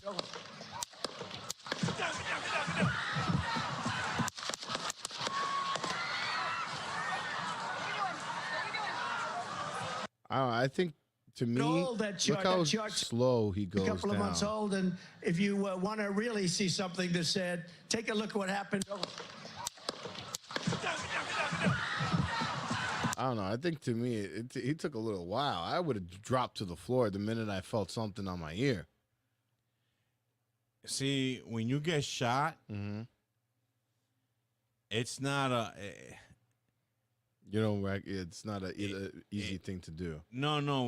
When you get shot, you really don't realize. It's like a delayed reaction. It's so quick that he must have gotten shot. Right, the bullet grazed him or went through his ear. Right, and the shock is like, oh, what? Like it's almost like a bee sting. Like what? Like, it's like. Then he realized, oh, shit, that's when he ducked. When he felt the blood coming down the side of his ear. But what I want you to do is rewind it a little bit. I also want to display this picture that everyone's saying is staged. Let me see. A lot of people are saying that this picture was staged. Open image, a new tab here. Him bloodied up with the flag there, him having his fist up. They're saying it, I don't know, it's the timing it seems a little odd. Well, I don't know about it being staged. If that's taken out of context, you got to see the whole thing. Yeah, there's a lot of liberal. The other are. Because we try to be in the middle. We try to be, not one side or another. We try to, be as open-minded as possible. And there's a lot of people, froze that at the perfect time. Yeah, there's some people on the other side, the far left spectrum, that think this was a staged event. And yeah, I don't see it staged because play the video. All right. Okay, pause it. You hear one set of shots, right? Now, our headphones are almost like surround sound. Right. Go back to the shots. All right. Look at what happened.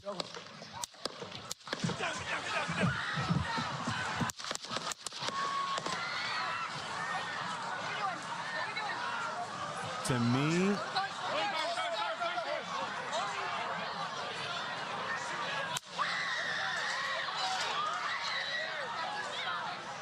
go back. I mean, haven't we learned our lesson? I mean, even the Pope travels around in this like bulletproof case kind of a thing. Like You hear pop, pop, pop, pop, pop, pop, pop, and then pop, pop, pop. So I'm thinking. Well, I think there's the initial set is the original fire, and then the return set was Secret Service retaliating. No, what I'm hearing is pop, pop, pop, pop, pop, pop. 2 people fired, and I saw reports, and Thomas is there to. I mean, the Warlock is there. Oh, you gave out the government. Uh-oh, it looks like you need one that we haven't done this in a little while, but the Warlock concurs. They said there was multiple guns being fired. So you hear pop, pop, pop, pop, pop, pop, and then the last set, pop, pop, pop, is the one that kills the gunner. So let's hear it one more time. That's one. Said, take a look at what happened.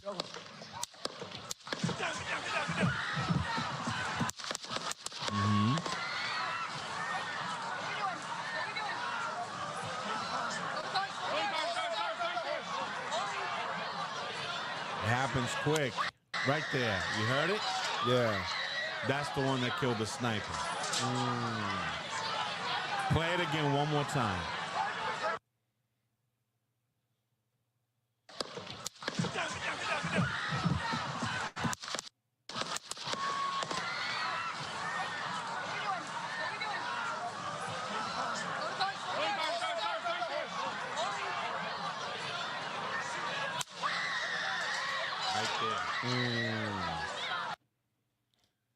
Yeah, I mean, this is crazy. There's a lot of things to unpack here. Unfortunately, we only got about 10 minutes. Right.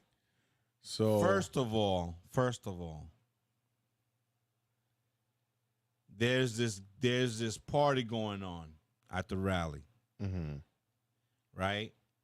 And there are these people that have front seats. And I wonder if they're part of this group that they call themselves the front seat, something that they always get, the front row Joes.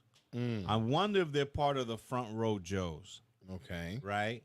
They're there at the rally, but guess what? It's so hot, so steaming hot, that these 2 guys that are part of the party say, you know what? Let's stand over there by the tree.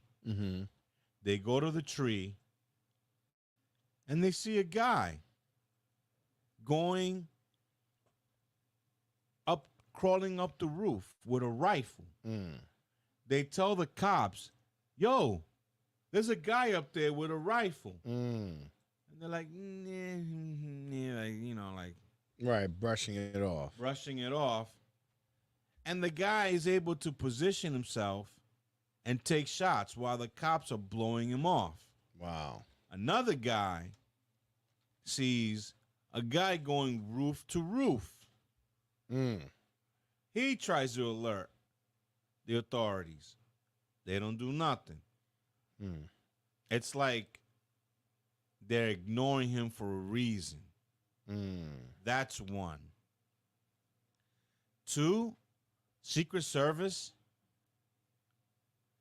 his detail, they got like 3 or 4 short women. Like Curtis Lee was called the short people, shorty shorts. He's got like 4 short women that Donald Trump is 6'3"? Mm-hmm. They don't even go up to his chest. Is that on purpose so that they cannot protect the upper part of him? I don't know. 2. And then,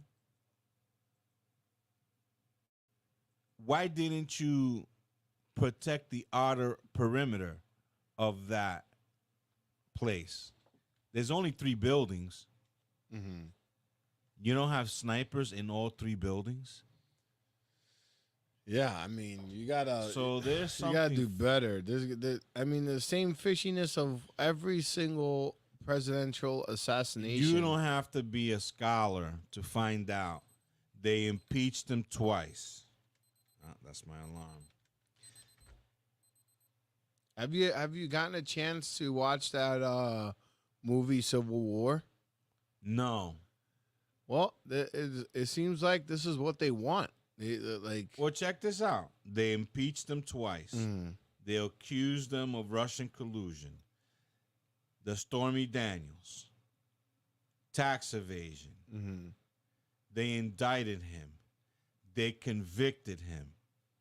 He still got cases pending. Right. And all the while, his numbers are growing. So, what's the next best step?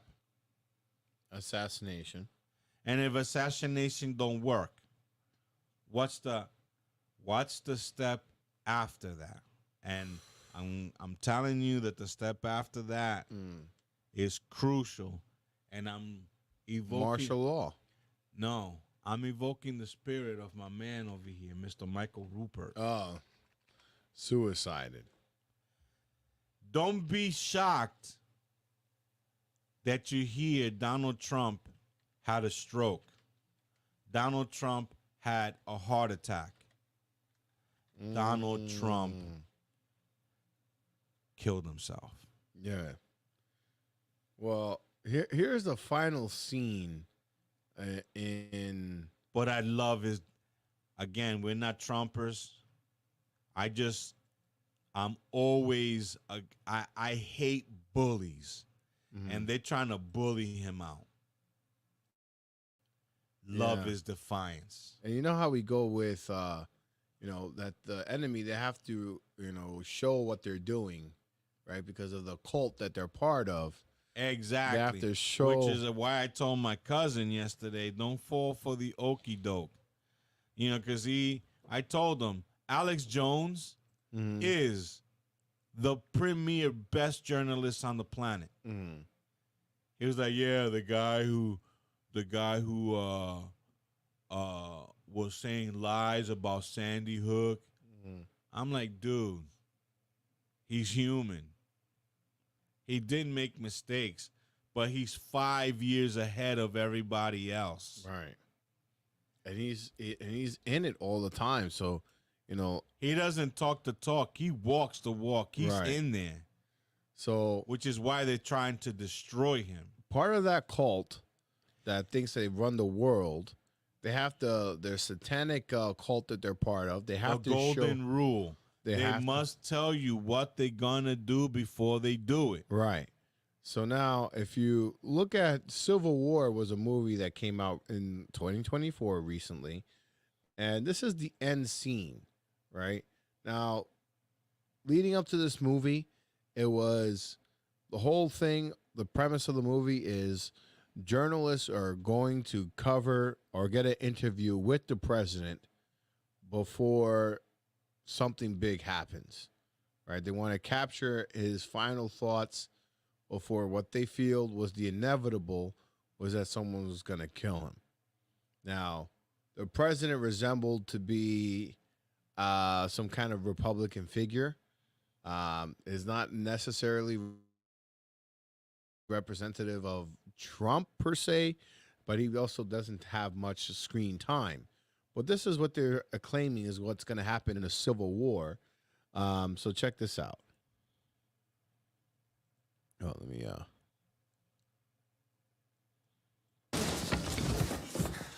Wait! Wait!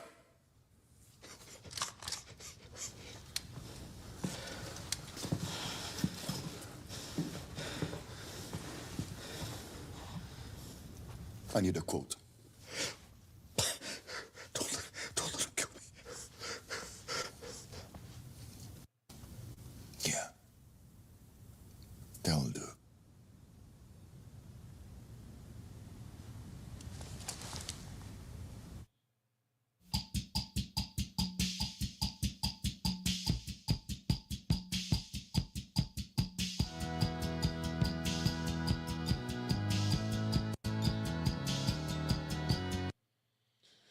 So this end scene, again, the way it seems in this movie is that Donald Trump got to be in the presidency, and the liberals just they took up arms. The liberals took up arms as opposed to the Republicans, right? And then the way this is working in this weird futuristic movie is that the liberals are gaining ground in this. The movie starts where the liberals are gaining ground, and there's some big thing that happened that made the current sitting president, as you could clearly see, it's tough to see there, but I mean, they really try to make him look like they didn't specify whether or not, who it's supposed to be or anything like that. But, they give him the big hair, a red tie. Usually the red tie is representing the Republicans. So they're hinting that the fact that this is a Republican, right? So in the movie, it starts off by the Republican leader saying that, or the president saying that, we're going to get a handle on this or whatever. It ends off with the liberals, killing the president, the sitting president, right? Now, this is what they're claiming is what's going to be the future. And the Civil War is what I think what they want for us to happen, because let's say Donald Trump is not in the picture because they kill him. What happens then? A lot of people are saying that this is what's going to spin us off into civil war. If they succeeded in killing him, they're saying that a lot of people are just going to go into a civil war kind of mindset. They killed Donald Trump. There's going to be chaos. So, I mean, but I want you to play the entirety of the assassination attempt. All right. Let's see. Hold on.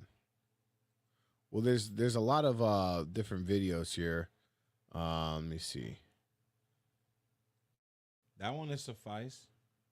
This is from Donald. Hold on. I'd rather not having it narrated. I just have. Yeah, let's see if this one would give us.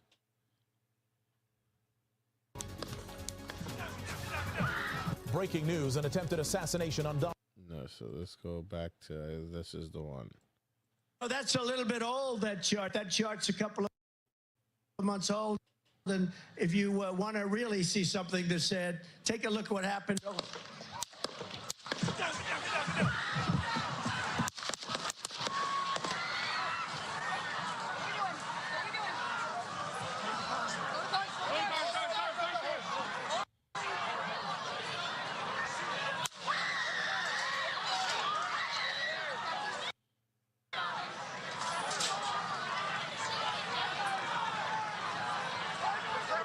Look at all those people in shock behind him. On you. Ready? Move. Up. Move. Go. Up. Hawkeye's here. Hawkeye's here. Move to the stand. Stair, get ready. Stair, get ready. We ready? Are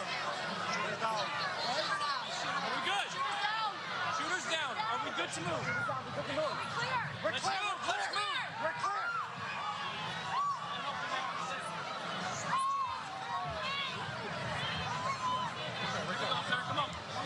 Let me get my shoes.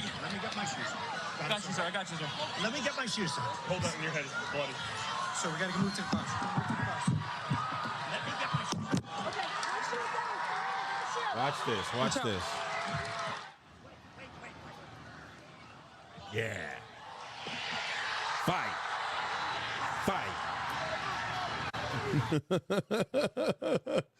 I mean, he poked his head out there when he probably shouldn't have, because they don't know. You didn't know. And there was more. There's a longer clip.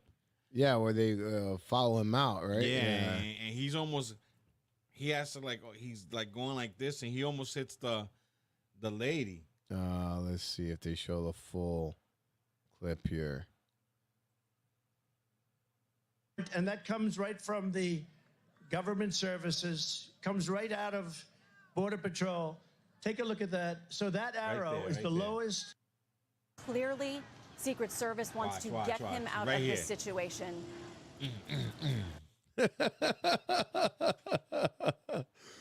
Yeah, so this guy's a warrior. He's in it. He's in. Yes. He's in. Yes. Now I want you to play BBC interviews eyewitness in assassination attempt. Okay. Donald Trump's account at Real Donald Trump. And I'm going to go ahead and read it to you by way of Trump's campaign, who sends it this way and says the following.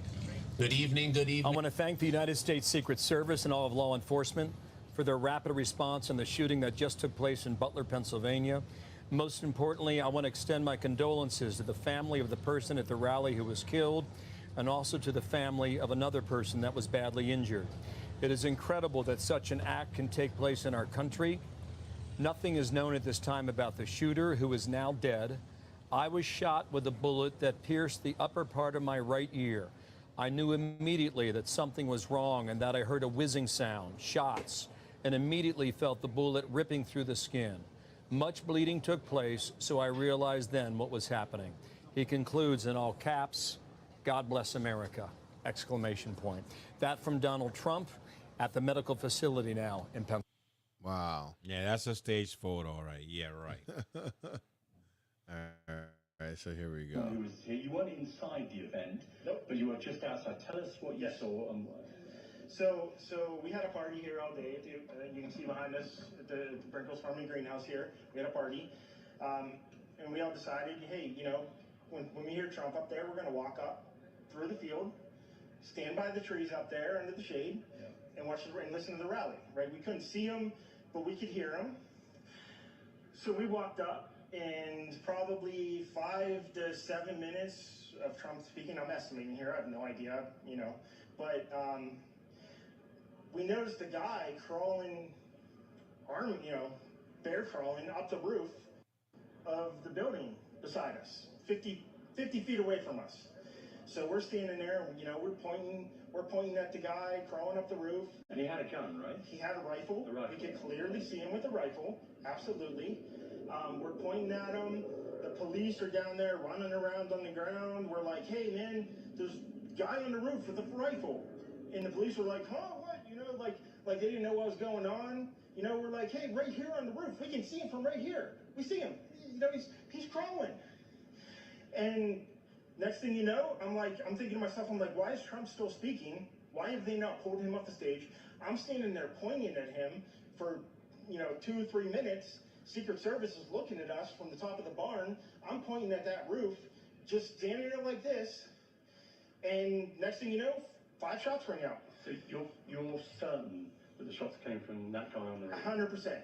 100%. And he was up there for a couple of minutes? He was up there. You saw him up there for a couple of minutes? Absolutely. At least 3 to 4 minutes. And you were telling the police and the Secret Service? We were telling the police. We were pointing at them for the Secret Service, who were looking at us from the top of the barn. They were looking at us the whole time when we were standing by that tree. Could they see binoculars? Could they see him? Probably not, because the roof, the way the slope went, he was behind where they could see. But why is there not Secret Service on all of these roofs here? This is not a big place. Did you see, obviously everyone, when the shooting started, everyone was very panicked. Did you see what happened to him at all? Oh yeah, they blew his head off. Okay, sorry. Secret Service blew his head off. Okay, just be careful because we don't quite know who's watching, but you're pretty sure they shot the guy? Absolutely, 100%. Okay. Yep. You saw that happen? Yep. Yep. Okay. Yep. And did you see them go up to him afterwards, or? They crawled up on the roof. They had their guns pointed at him, make sure he was dead. He was dead, and that was it. It was over. It's incredibly shocking. The guy was on the roof right there. You can see the white roof right there. Did you get a look at him? Could you?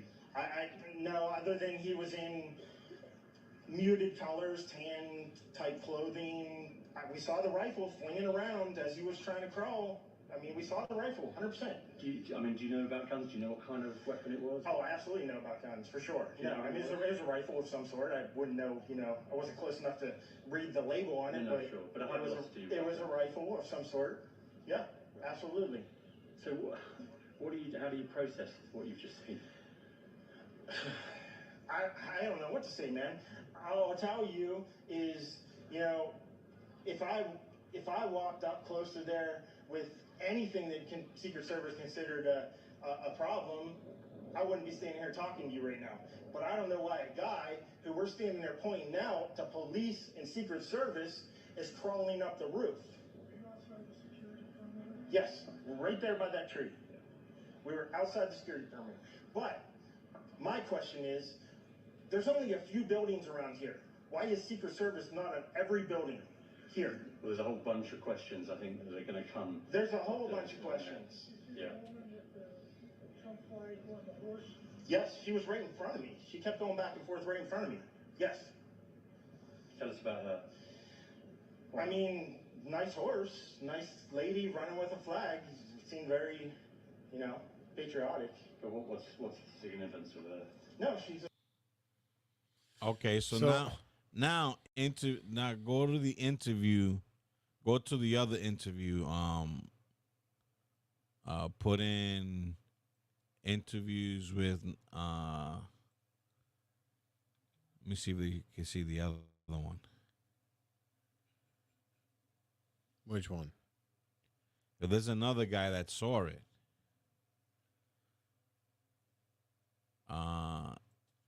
Eyewitness? Eyewitness, yeah. This guy? Yeah, I think that's the dude. There were thousands of eyewitnesses to tonight's possible assassination attempt, many sharing what they experienced. Barkley Bishop talked with one man who was with his wife and grandson at the rally. Fred Hansel took his iPhone video just minutes before the shooting happened. Right after he put his phone down and Trump took to the podium, shots were fired. Hansel described to Barkley what was going through his mind when it happened. Obviously, I'm unarmed because we had to go through the screening, but it's, what can we do to get this guy? That was thoughts through my head. So I didn't really even duck down. No, my that's wife not and my it. Put grandson in ducked down. eyewitness account. Eyewitness account. Jumping roof to roof.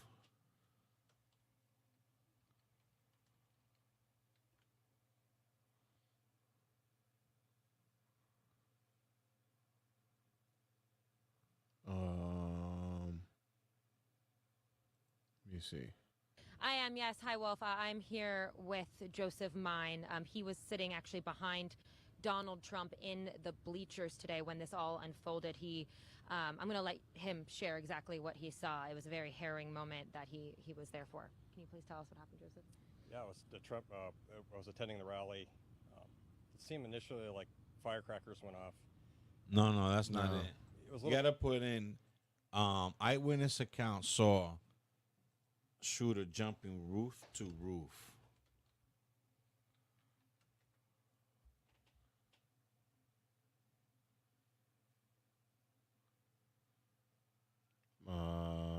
Go up. Let me see that. Rico and more eyewitness of campaign rally form describes helping a shooting. See what he says. All we know was shots were fired, and then I jumped over the barrier and put my hand on the guy's head that was fusing blue. Who was it? Do you know? This is not Trump, though. This is another person. Yeah. So Trump's not here. And it was, you said he... Let me see if I can find it. So while I'm looking for that particular video, this guy says that there's something that we're missing. So let's see. The man who tried to kill former President Donald Trump. This article reads, the FBI has named the man who shot Donald Trump as Thomas Matthew Crooks, a 20-year-old registered Republican from Pennsylvania. Crooks was reportedly wearing a t-shirt bearing the emblem of a pro-gun YouTube channel when he was killed on Saturday by a Special Forces sniper after firing 3 shots at the former U.S. president. The rest of the shots are the U.S. Secret Service snipers retaliating. One shot grazed Trump's ear, spraying blood across his face. A man sitting behind Trump was shot and died, while 2 other people were badly injured. I cannot repeat this enough. We should be condemning political violence no matter what, in every single form. The second that we start egging stuff like this on is the second that we've stooped to the level of the people on January 6th. We are actively contributing to the backsliding of our country when we say that this was a good thing. It was not. Also, to the people saying it was fake and staged, grow up. The FBI said that it regarded Crooks as carrying out, quote, an assassination attempt on former President Donald Trump. This remains an active and ongoing investigation, the FBI said. Suspect's home raided. Reports said that heavily armed U.S. security agents have raided Crooks' home in Bethel Park on the edge of Pittsburgh, roughly an hour's drive south of Butler. Yeah? Let's see which one you got. This guy. Yeah, that's the dude. All right.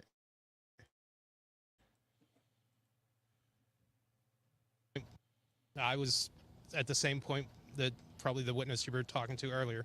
I was up at the fence line, saw the guy move from roof to roof, told an officer that he was on the roof.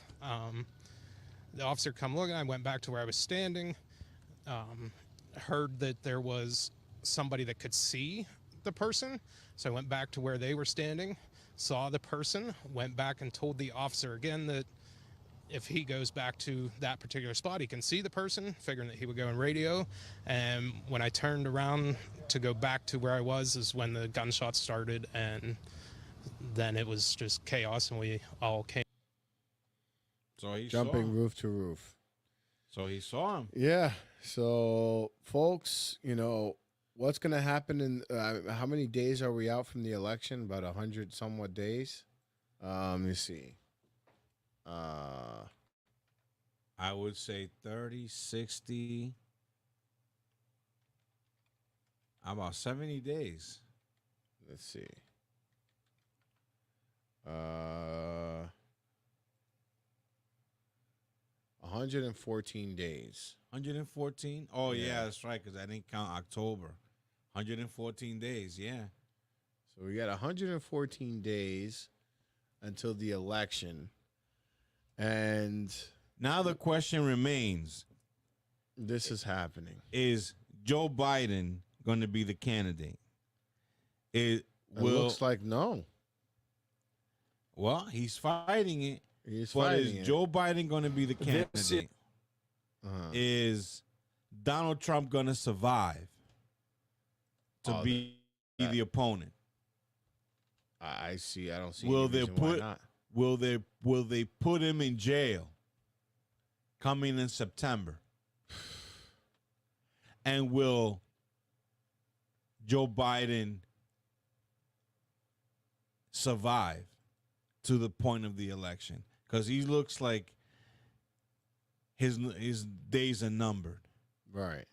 And I wouldn't be surprised, and going back to the House of Cards, if Joe Biden just mysteriously drops dead because they want him out. Right, because they know he can't beat him. So they might spike his drink or something and just have him pass out and say, "Oh, he died of natural causes." Either way, if they wind up successfully killing Trump or they successfully kill Biden, right? If Biden dies, what happens then? Then Kamala Harris comes into yeah, but do you think how do you think the public is going to respond? Well, the public is already skeptical and not believing the government. One, because you know what? I wouldn't be surprised. AOC, I've heard this thing on the radio. This lady that comes onto the Curtis Lewa show, she kind of she says something that I was like, whoa, I didn't think of that. She goes, if I would be Donald Trump and they shot at me, I'll be like, let's investigate AOC because she's saying that I'm gonna let's investigate her, because maybe she hired a hired gun. Well, they're saying the guy that did it was Republican, apparently. So they say. Right. He was a registered Republican. So they say. But yet he contributed $15 to the Biden campaign. Very odd. So I would say I'm agreeing with that lady. Let's see let's go deep into AOC's record. Let's see, maybe she has something to do with it. I would even investigate Joe Biden. I would investigate people in the government. Right. To see what's going on.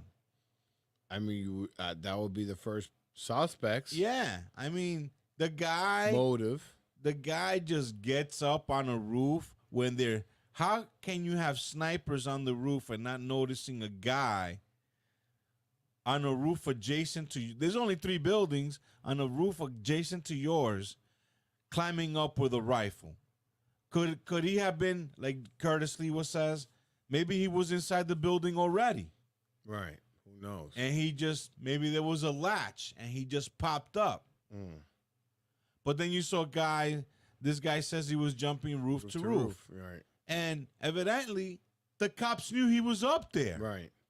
They didn't do nothing. For at least 4 minutes, they didn't do anything. So something's fishy. Right.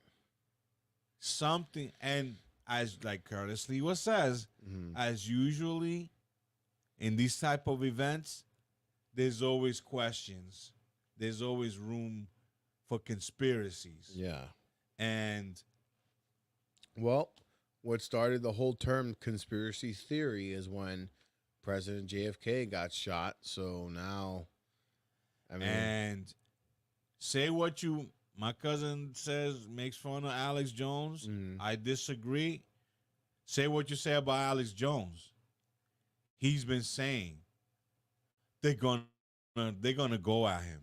They're gonna try to kill him. He's been saying for a long time. He's been saying that he should step up his security detail. Yes, he's been saying that. And so for a guy who's not I haven't heard anybody else say what Alex Jones have said. And yet here's what happens. Here's what happens. This guy's ahead of the curve at every turn. Yeah. I mean, even Joe Rogan had him on and he fact checked him. He was like, God damn, you're good. Right. So, I mean, this podcast is a very explosive one. There's so many things happening, whether it be around the world or within our country. But it's very, very very concerning that, this is the state of our country. This is the state of the world. We're teetering on World War III. We got a puppet, a dead guy, Weekend at Bernie's as the president. They're shooting at the only hope that we have as America to come back to some kind of resemblance of what we were. And I mean, if they take out Donald Trump, I mean, who's in line? I mean, who's gonna take the helm? This crazy woman, what's her name? Kamala? No, not Kamala. The on the Republican side, what's her name? That woman that beat out even Vivek. Christy Haley? Christy Haley, yeah. Nikki Haley. Is that who they want? I mean, is that what's going to be presented to us? I mean, I don't know. I really... I don't know. Like, let's say they shoot Donald Trump, right? Mm-hmm. They're liable to suspend the elections altogether. Yeah. Right. So... and with that being said, I just have a quick one for you. So we're picking up heat reflection off the trees. Looking directly overhead, one can see an opening in the trees plus some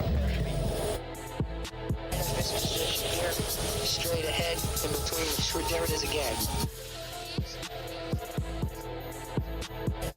A really quick one here. So just to give our audience a little bit of UFO news, scientists claim alien technology known as the Dyson Sphere surrounds 7 stars in the galaxy. I've heard about this. I was listening to Dr. Sky. Mm. I didn't get to hear it because I had a very talkative passenger when this report was going on. But what is this? So the scientists claim that alien technology known as the let me go back. Known as the Dyson Sphere surrounds 7 stars in the galaxy. The Dyson Sphere is a piece of super advanced theoretical technology that walks the boundary of science fiction. This doesn't mean that it hasn't captured the imagination of legitimate research scientists for decades. Scientists believe there may be a Dyson spheres out there in our galaxy, having identified at least 7 stars in the Milky Way where these megastructures could be built. Oh, you know who I heard this from? From Billy Carson. The idea of a Dyson sphere has been around since the 1960s. Quantum physicist Freeman Dyson first put toward the basic concept that would evolve into the idea of the modern Dyson sphere in an article concerning artificial sources of infrared radiation in space. He theorized that such artificial radiation sources could indicate the existence of alien life. One potential source for such artificial radiation was a hypothetical megastructure around a star that would absorb heat and energy from the star and then re-radiate waste energy out into space.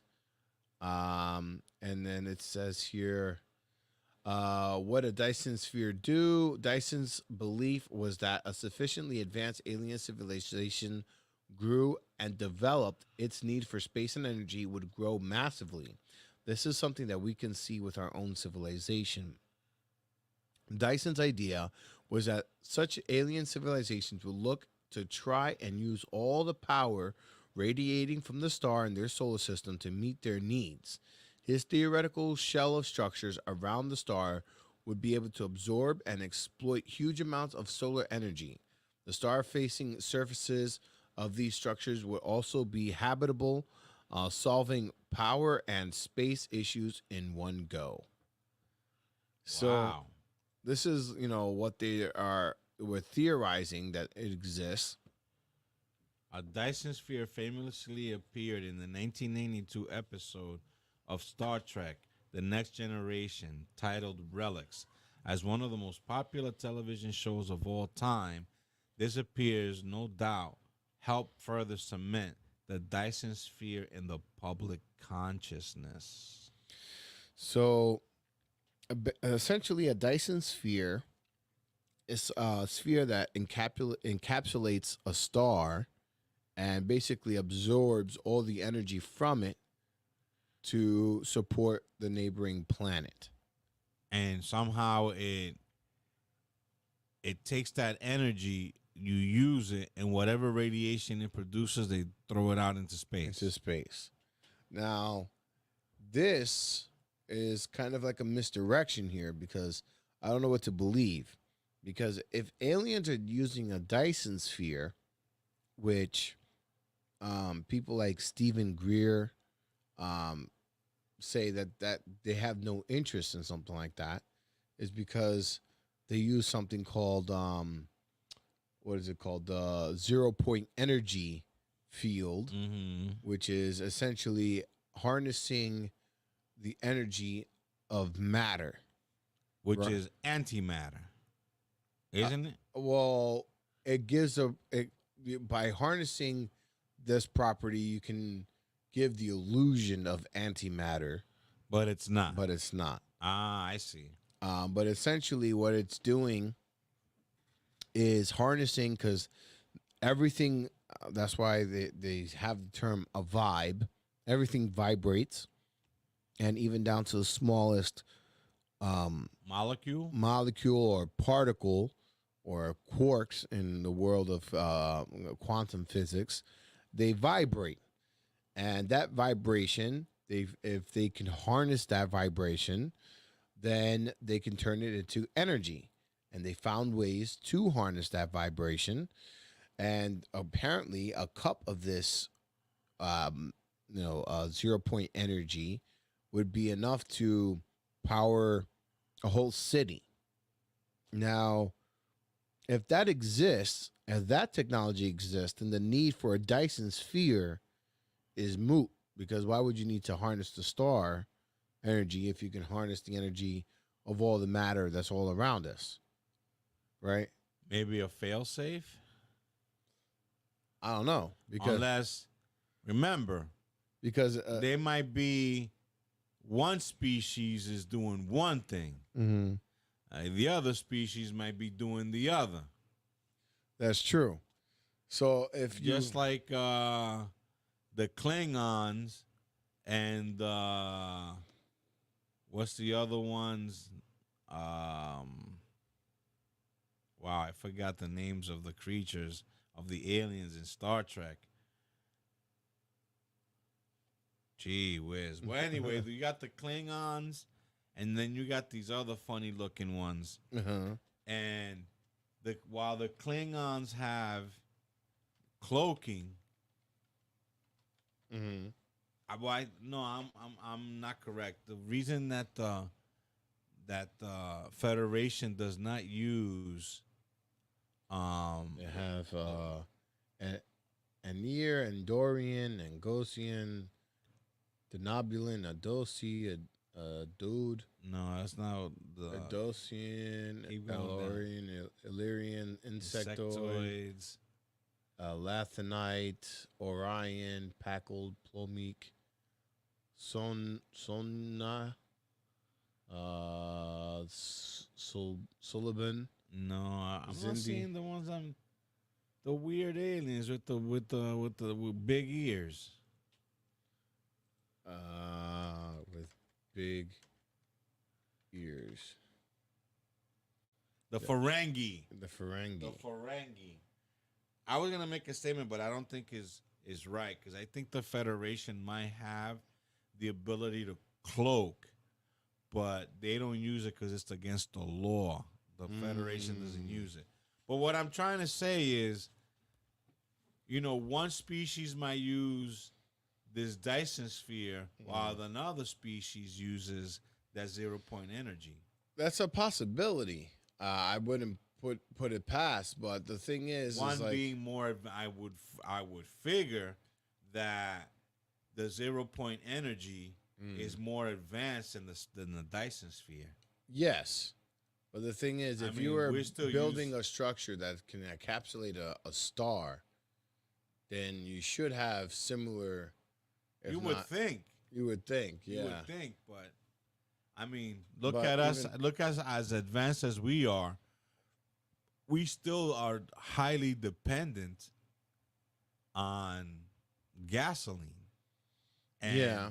But we're not even a type 1 civilization. No. But I mean, the best that we've gotten, in my opinion, is nuclear. As volatile as it is. Yeah. So the types of civilizations. So they're claiming that these Dyson spheres exist, and they're saying that if that's true, then that is proof that aliens are out there. Right? If there's a Dyson sphere out there, then that means there's another life form that built that around, right? So here's some of this is going back into types of civilizations. The Kardashev scale is a method of measuring a civilization's level of technological advancement based on its ability to harness and utilize energy. The scale was proposed by a Soviet astronomer, Nikolai Kardashev, in 1964 and has since been extended to include additional types of civilizations. Type 0 is where we are. Its energy consumption is limited to the planet's surface and is based on fossil fuels, nuclear power, and other traditional energy sources. Type 1 is energy consumption is equal to the amount of energy that reaches the planet from its star, approximately 10 to the 16th power watts. Examples: harnessing solar energy, wind power, and renewable energy sources. Type 2, energy consumption is equal to the amount of energy produced by the star, approximately 10 to the 26 watts. That will be the Dyson sphere. including the Dyson sphere or other methods. And a type 3 is a galactic civilization. So type 1 is a planetary civilization, which basically the species can hop between planets. The type 2 is a stellar civilization that can hop between solar systems. And then the type 3 civilization is a civilization that is galactic, that can hop between galaxies. And then they go up to type 9, which Kiloversal. is kiloversal.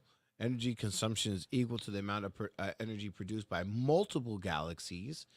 Example, harnessing the energy of multiple galaxies through advanced technology. So they could travel in dimensions. And then type 8, hyperversal civilizations, energy consumption equal to the amount of energy produced by multiple universes. So you have harnessing the star or harnessing all the planets' energy, to harnessing the stars' energy, to harnessing the galaxy's energy, to harnessing multi-galaxies, and then to harnessing universe energy. So imagine the Dyson sphere might be one stage. But that brings the question, how many universes do exist? Is it in a universe one? We're in a one universe, but now they've discovered that, like this guy says, Stephen Hawking, the multiverse. So let's see, how many universes exist? Many worlds, inflationary multiverse.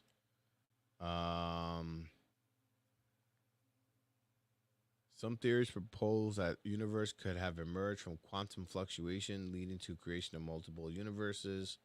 I like the one that says above. Go up, and with this we gotta end it with the ultimate, because I gotta go. Go up right there. Right here. Inflationary multiverse. The theory proposes by Alan Guth and Andre Lind suggests that our universe is just one of many bubbles in vast multi-dimensional space, each bubble representing a separate universe. Wow. So with that being said, we got you with a little bit of UFO news. Yep. Confirmed Dyson spheres. And with that, it's time for our ultimate Om. Turn off the light, take a deep breath, and I'd like to finish with ohms. This is not a cult or a religion. It's just ohms, okay? We're going to relax our breath. This is a meditation pose, lotus pose, whatever you want to call it. Don't be afraid of your own voice. You're in your house, make some sound, no one cares. You're basically massaging the central nervous system, which, trust me, needs massaging.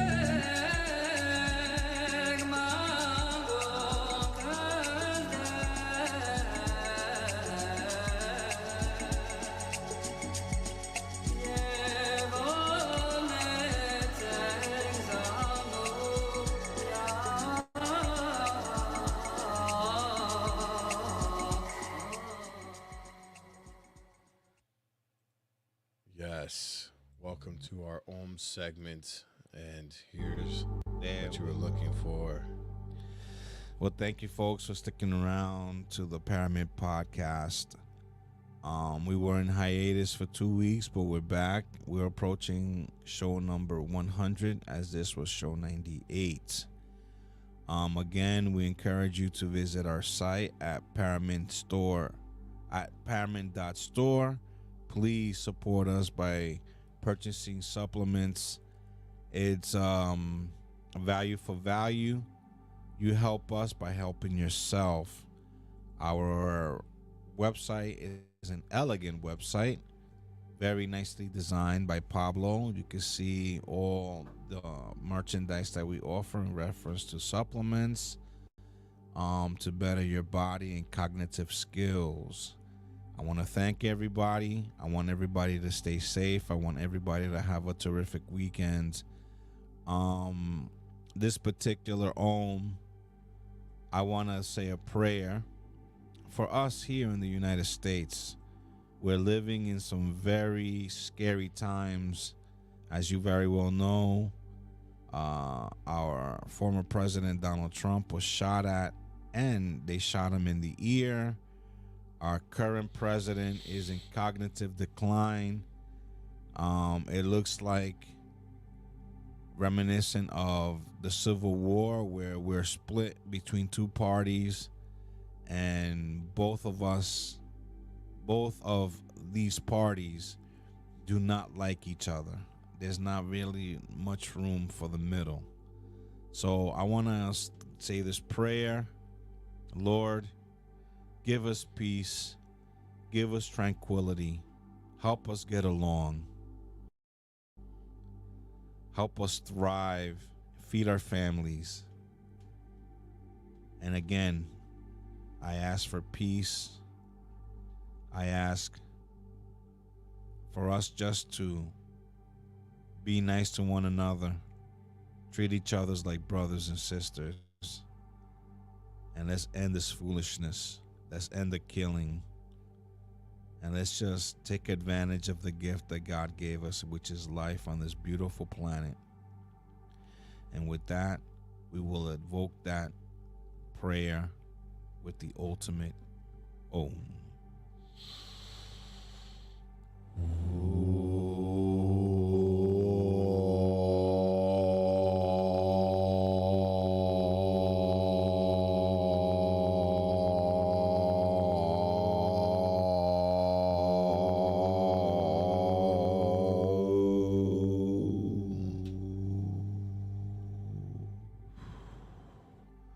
Exhale. Let's expel all that negative toxicity. Let's evoke positive, good vibrations, positive energy. I want everybody to have a beautiful week. Enjoy the summer. Summer's going by so fast. You know, us that work and us that work around the clock, us that do a lot of stuff, don't have the chance to enjoy the gift of summer.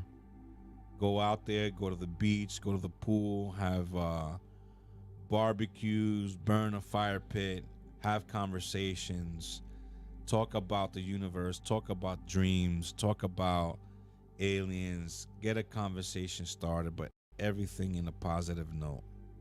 And with that said, I want to thank everybody for listening to the Paranormal Podcast. I am Anesto Morado. And I am Pablo Morado. And remember, the universe is infinite. If the universe is infinite, I'm having a Joe Biden moment. What? Putin, I mean, Zelensky. Remember, if the universe is infinite, then so are the possibilities. And also remember, the paranormal is all around us. You just got to look closely. That's right, folks. Peace. Have a good night.